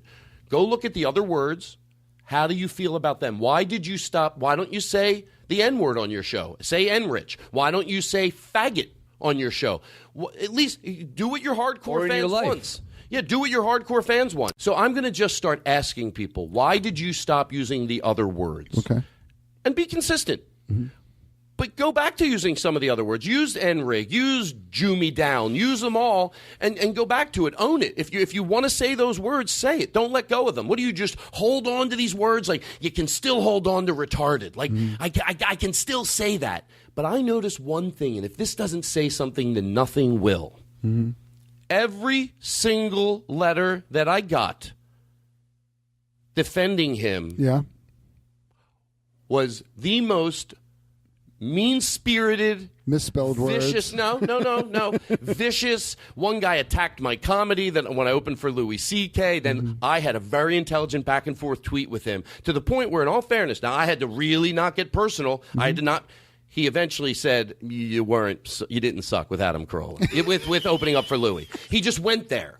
They were the most... Now, here's what I'm going to go to can you disagree? Well, they're disagreeing, Todd. You're just going to think that they're all vicious letters just because they're disagreeing. No. I have some pretty... And let me go full circle here. I have some pretty ironclad feelings on religion. Right. I I'm going to defend the people that write me letters. Even though they disagree with me.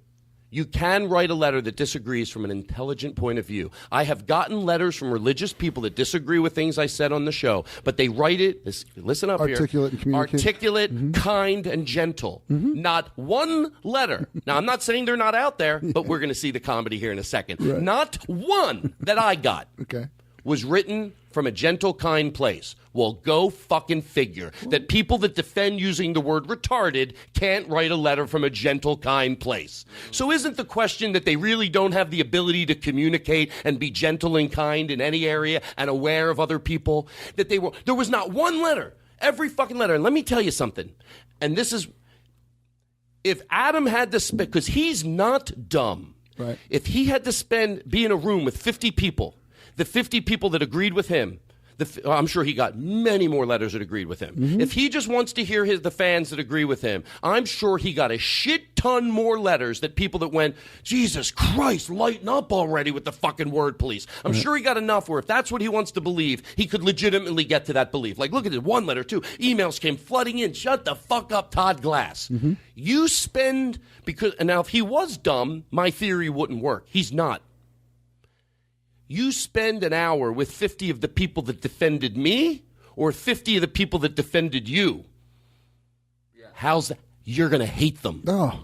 Hate's a strong word when we're trying to have an evolved conversation. You will be uncomfortable. You'd be uncomfortable. I'm telling you, the people that wrote me the letters from that he'd be more comfortable spending time, even though for comedic reasons he wants to use that word. The people that are writing him those letters, fuck Todd Glass, man, it's comedy, goddammit. You won't be able to say anything anymore. And I love that. You can fucking say anything you want. It's comedy. There's so much you can say, but you take 5 or 6 words and they're like, oh, you're not going to be able to say anything.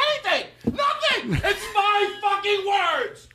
You got a fucking dictionary, and you can talk about anything you fucking want. But 5 fucking words, or someone's feelings, or being decent, and you know what you said. I won't be able to talk about anything anymore. That's what I talk about. A lie. A fucking lie. Everything Stop else. it. Grow the fuck up. You will be able to talk about a lot. Don't act like... Testify, Todd. It's childish. You know, well, you know what How about let me just hold on. I'm gonna do it one more time. What I just said. I hope he does listen to this because he knows I'm right. 50 of the people that defended him, shut the fuck up with your. I'm trying to give him the voice, Todd. Adam, you, there's nothing wrong with it. You sit in a room with 50 of your people that defended you, or 50 of my people that defended me. Who would you enjoy more? And that's. Oh, if they're paying to see his comedy, he's no problem with it. Well, my point is, if you're dumb and your audience is dumb, it's okay. Yeah, but when you're evolved, and you just do it for comedic reasons. But I think that, like you said, you can't generalize like that, and it is a small pop. What do you think the portion of his audience is that?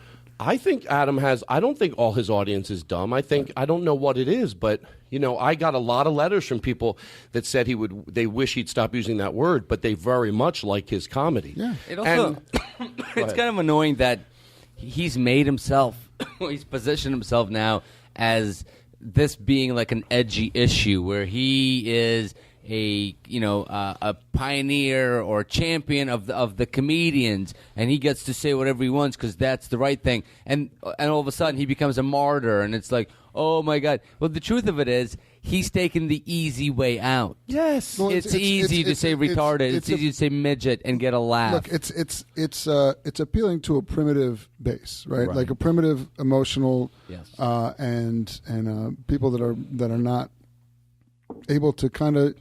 There's better words. There's just better words. It's a quick out. Right? And a also, quick out. I'm not my rage. And a quick laugh. My rage does Cheap not laugh. come, believe it or not, from the people that defend it that wrote emails. Shut up! It's just a word. It wasn't the place.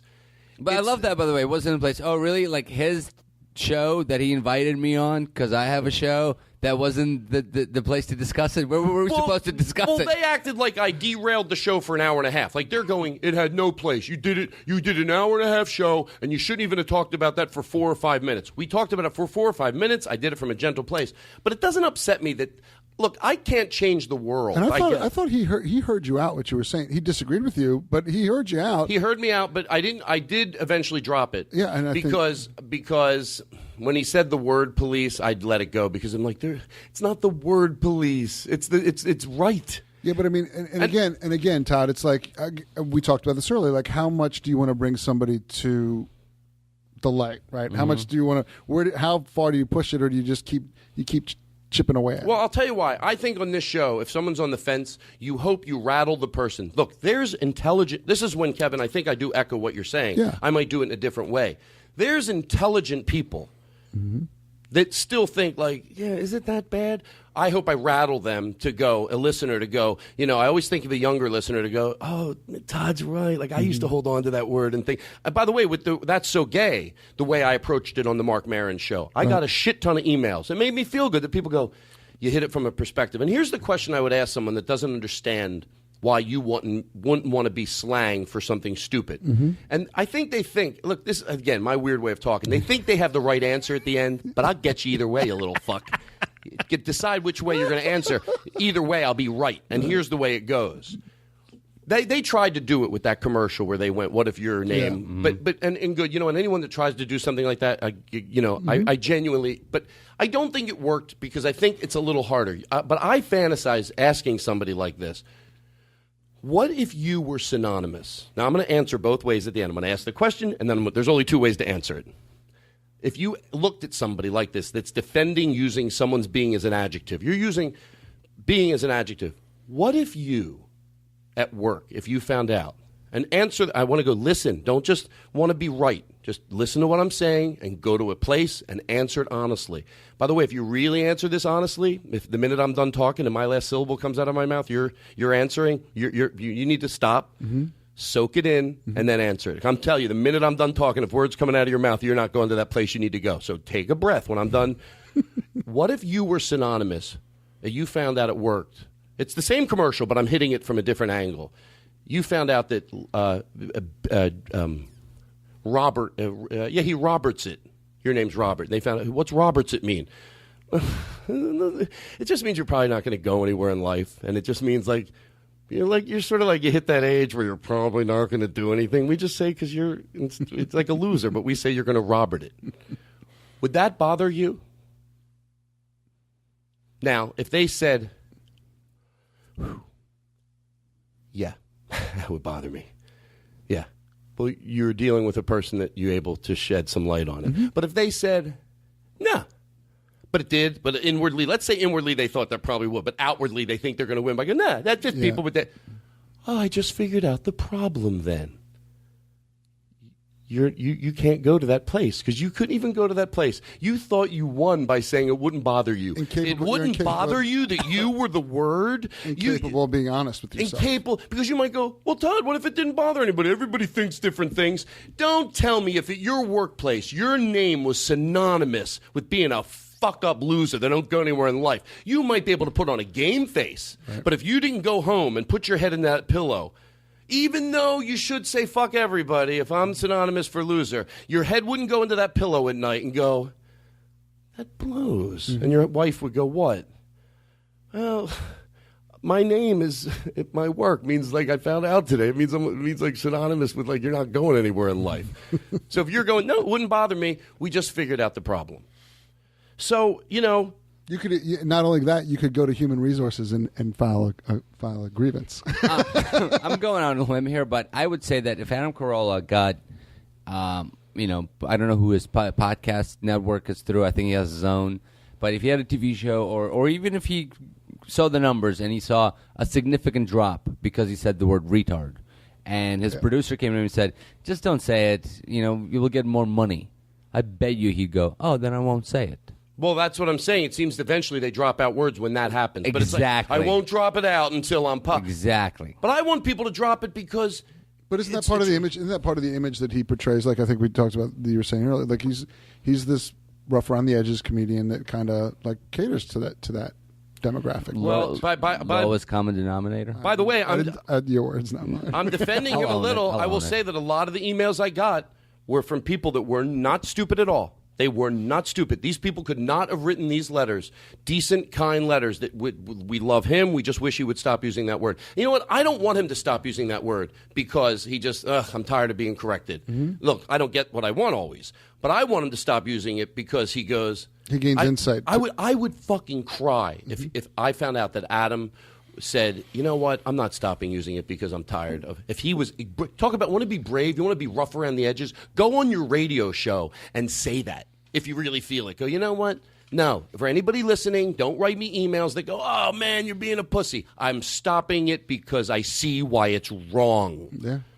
And last is that I just realized on that show there's something else that happened on that show, and I am going to talk about it because it gave me an in-depth to somebody, or it gave me compassion into someone that said, oh, don't use the race card. Look, when the race card's used unjustifiably, it's wrong. Right. But boy, must it blow. And I'll tell you the story where I got here with this. When you're using the race card legitimately, or there's sexism going on legitimately, and it's legitimate as ironclad legitimate could get.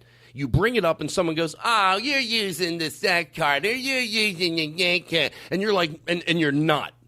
Hey, when someone uses the race card unfairly, yes, we all get it. But it must suck when you're using it fairly. And what happened was, I hope this correlates, is that one point for comedic reasons, and I didn't say anything because I thought if I say it, I didn't, but I'm saying it now. But I shut the fuck up about it then. Right. He was talking about a race car. And something about this car and the engine, the piston, and he looked down at me and went, hey, gay guy, this doing anything for you? Now, hold on. Before anybody that may be sent to this show or, oh, wait to hear Todd complaining about Adam Carolla, I get it. It was a joke. The comment that I'm about to make is not on Adam socially. I believe that Adam is very, very progressive when it comes to gay marriage. I think he's very adamant about that on the show. It's all me. All I'm doing is criticizing his comedic choices. Right. It blew to be a shill for his joke, hey, a gay guy, down at the end. So it bothered you? It bothered me, and it hurt my feelings. I'm quoting Seinfeld here. It bothered me as a comedian, not as a gay guy. Exactly. Because remember that with the dentist? I'll tell you why he's right. Because Adam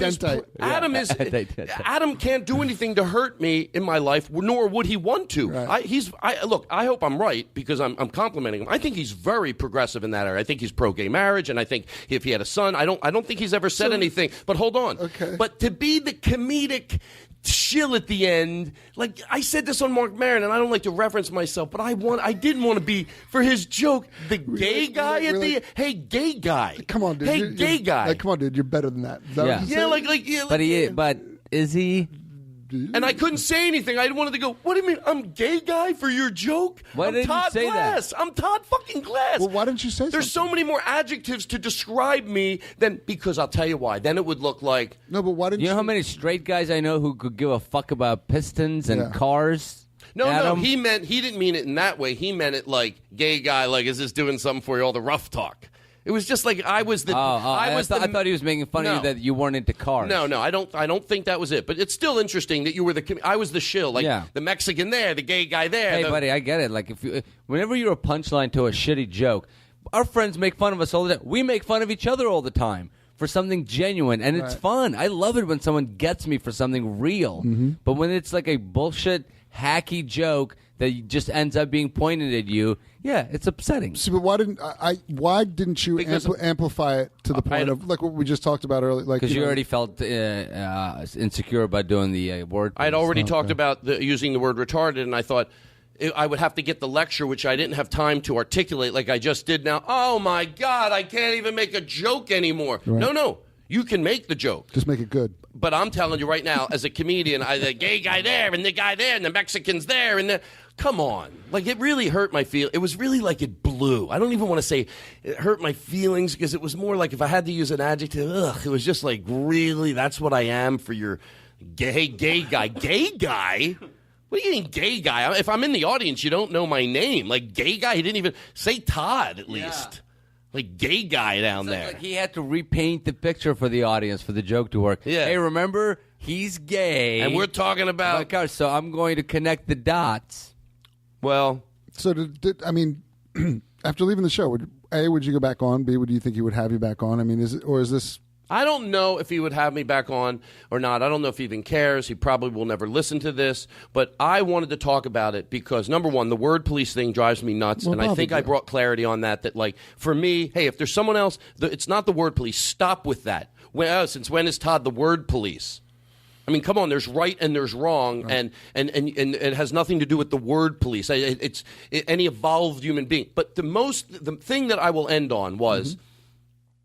if that doesn't express something, that what the fuck? People that defend the word retarded can't write an evolved letter. Right. If that to me, and by the way, that's great. That's the best thing. If someone on the other side isn't going to go, oh my God, he's got a point. I get it. They're not going to go, that is true. But I'm telling you, not one. I wouldn't exaggerate. If there was one, I go, I got one. But then I thought, try to make up an evolved letter. If I wanted to write one tomorrow. Try to do it as a comedic joke. We'll do it on the next show. Okay. Write I'll read. And by the way, I love defending the religious people in this case because it really makes my point. I could read 2 letters on the air. I could read 20 from religious people adamantly disagree with me, but wrote a letter from a gentle place. Right. Try to even fake do it. Write a letter, and we'll read it on the next show, that someone that disagrees, that they think you should be able to use the word retarded, but they write it from a loving, gentle, That's pretty funny. Try to do it. Because as you're reading it, it's like, wait a second, the person that's using the word retarded couldn't write this letter. And I think that you said it best when you said it'd be this biker holding a puppy. You know how you said that if you really were calling somebody retarded, it would be a biker holding a bunny. Well, I said retarded people. And by the way, I think we are using the word, and in this, which how ironic, I think it's... we're using the word retarded when I think they're asking, well, you know what I always say, what do you call them? I don't know, ask their name. Yeah. Might be a gentle way to go about it. But I get it, that we change words. And by the way, I understand that too. Well, Paul F. Tompkins kind of solved a big one for me because I thought it was midget, and then he said small people. And I said, well, to me that sounds more offensive than midget. And he goes, you know what? It doesn't matter. That's what they want to be called. Yeah. And that's where it ends. I get it how cleaning... By the way, this is a completely different conversation, and I really need to make this clear. I don't give a fuck if I go over. Okay. There are 2 discussions here. One is using it as an adjective. Right. The other is that groups of people sometimes, because the word had such a hate behind it, they just want a clean slate and change the word. So some people, even when legitimately calling someone, saying, oh, I think their child is mentally retarded, that's changing too to what do we call it? What are they asking? Mentally handicapped? You know what? We don't know what it is right now, but we're talking smart about this, even if we have a little misinformation here. But that's a completely different thing. When you are referencing that person as they have a mentally retarded child, that's changing too. And I get that too. That's different than using them as an adjective. That's just even when you're properly referencing a person that is mentally retarded. But I get when they want to clear the slate with that too. I defend that too because the word gay had such a, gay. Yeah, and I get it. Can we call it something else? Housekeepers to maid. I always was gentle to that. Probably made with the way it was used and the disrespect that it was used. So if you change the word, well, now they want to be called this. Yeah, maybe you don't relate, but I do. And I get it. So I don't mind if people want to go, yeah, the word. So when you asked, like, I get it, your question, like, God, doesn't little people, it sounds like it's, but like Paul's right. It's like, it's not that the new word is any better. It's just not the old word. Right. And it's not up to you to be comfortable with it. Right. It's not up to you to get. Well, and then we have that, the way we want people that want to go back to that period of time, like they're comfortable with that. Stewardess, not flight attendant, or. Yeah. George Miller had the best joke about that. Yeah, go ahead. There was this comedian named George Miller. He's passed since, but he had a great joke. He said he was on a plane, and he said, hey, stewardess. And she goes, actually, stewardess is a derogatory term now. And he goes, isn't that your fault? That's good. So, all right, that's the show. Hey, thanks for having me, Todd. This was... that's the show. If you're out there and you're still holding on to that word, if I didn't rattle you out of it, I don't know what will. I really don't. But I hope it did. And I love your passion, not your anger, your passion. Yeah, it's all passion. Good to see you again, buddy. This is the first show I've been back on since the break. And you're gone next week again, too. And I'm gone next week Rory again. Scovel is this Friday. Rory Scovel is back, finally. I'll come back. You want me to come back? Yes. I'd love to come back. We do You should these come show- back to a regular show just to goof around. Yes. Nah, he doesn't like to goof around. He's just fixing people's lives. He doesn't have time to goof around. I used to like to goof around a lot. He's all serious. Oh, please. All right. Thank you. Any last? What if I'll give you the last 25 minutes? Thanks, Eric. 25 minutes. Eric, I'll give you the last 25 minutes. Oh, that's okay. I'll save it for next. Almost. Eric's Dr. great. Kevin This is- Sousa. Thank you. I need to decompress, and for some reason, I think I should do it on the air. We do need to come down a little bit. You want to talk about it a little bit? Let's talk. Let's talk. Well, about it. can I ask more questions? Yeah, I'm fine. I mean, are you okay? Well, yeah, I'll allot Daniel 10 minutes of my 25. So go ahead. Do you think it's bad when I get that upset? No, I think it's healthy that you let it out and that you articulate what's going on with you. I just Can I? Look, for what it's worth. The reason I think that one area, I know exactly where I get upset, and that's you're not going to be able to say anything anymore. Why does that evoke so much rage in me? I swear to you, it's because it's such a lie. It's a lie. wait. Say it. What? Say. Well, people that go, you're not going to be able to say anything anymore. And to me, that's the same as, look, what we're talking about, we're talking about if you had a therapy session between you and your wife to understand each better, that's what I try to do with the world. People don't like stuff being taken away from them, Todd.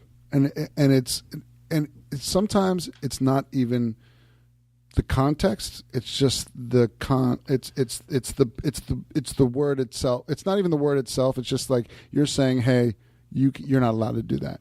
And so they act like children. They get primitive, and they're like, you know what? You can't tell me what to do. Can I tell you how? I'm glad I'm decompressing on the air. Why? That I think that's good. You said that when you don't, when you.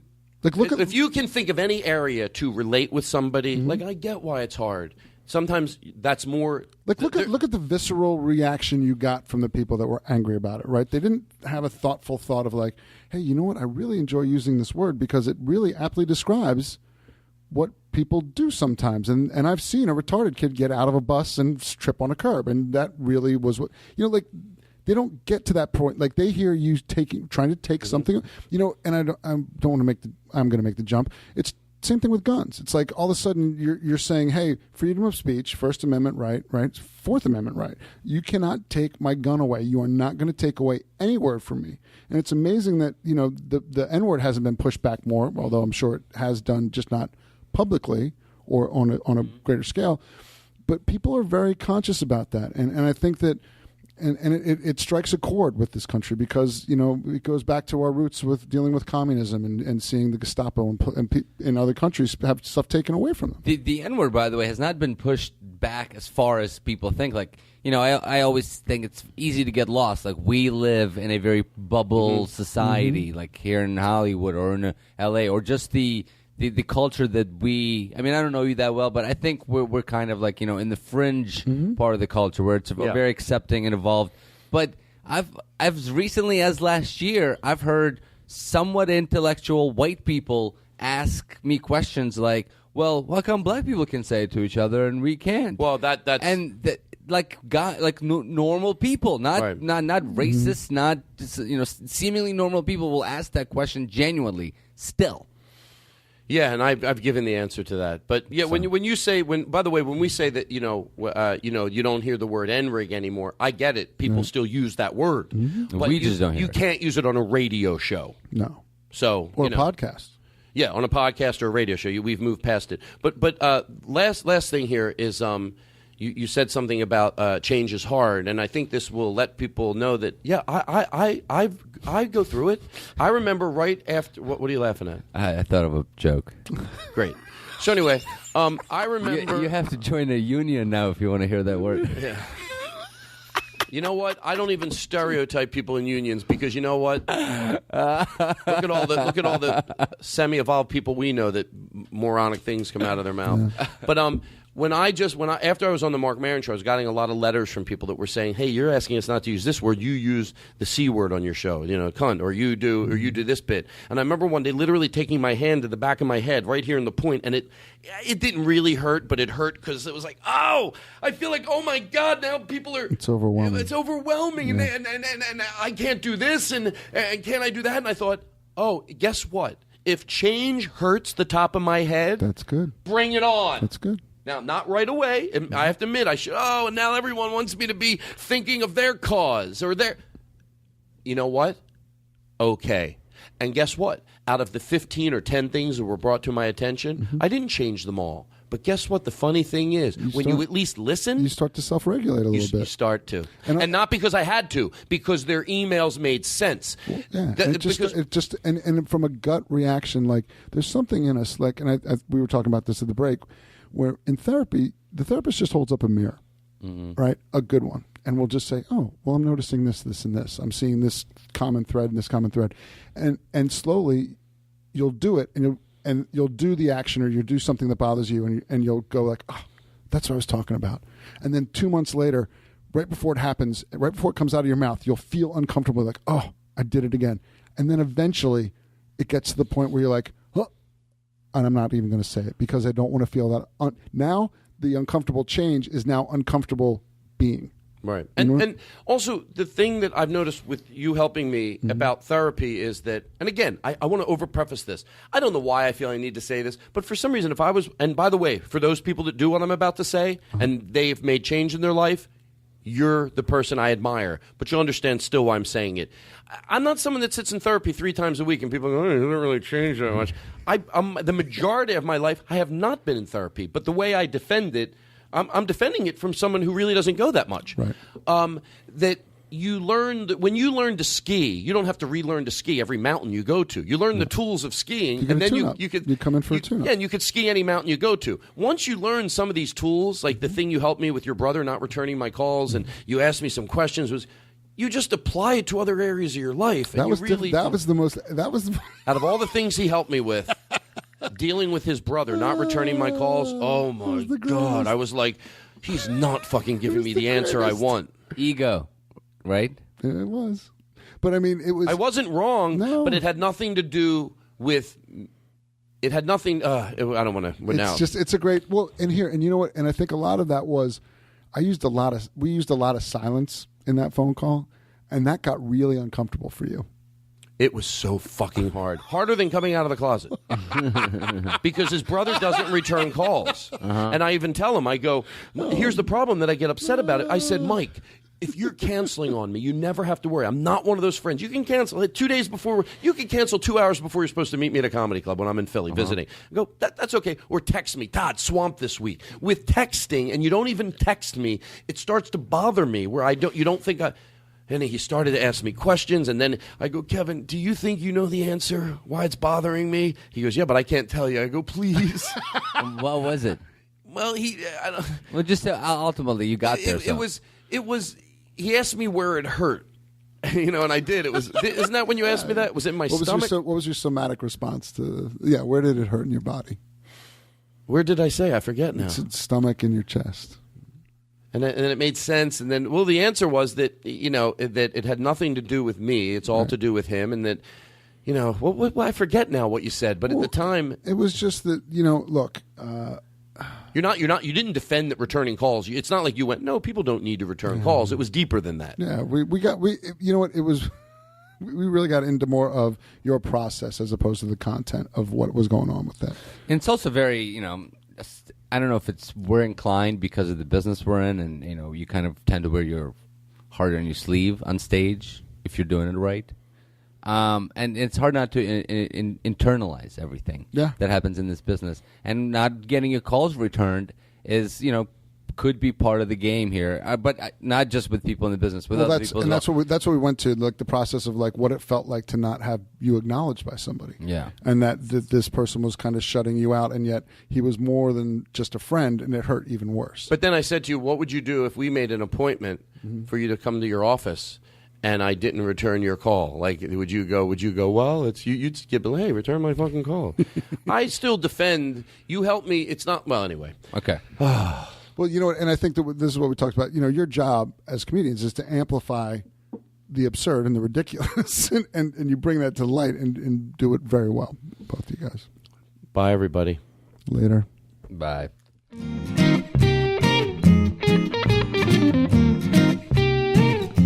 Next time you're here with headphones in your ear, there's a lot of show left, so stay right here. Hey everybody, it's Todd Glass. Oh, by the way, go to my website. You check out my dates. I bet I'm coming to a city near you real soon. And go to ToddGlass.com. This is exhausting. 'Cause we've got Todd Glass. We've got Todd Glass. We've got high on the mic with reverb glass. So anytime you're getting low, instead of letting go, sit and let the time pass. Hey, here comes another Todd Glass show.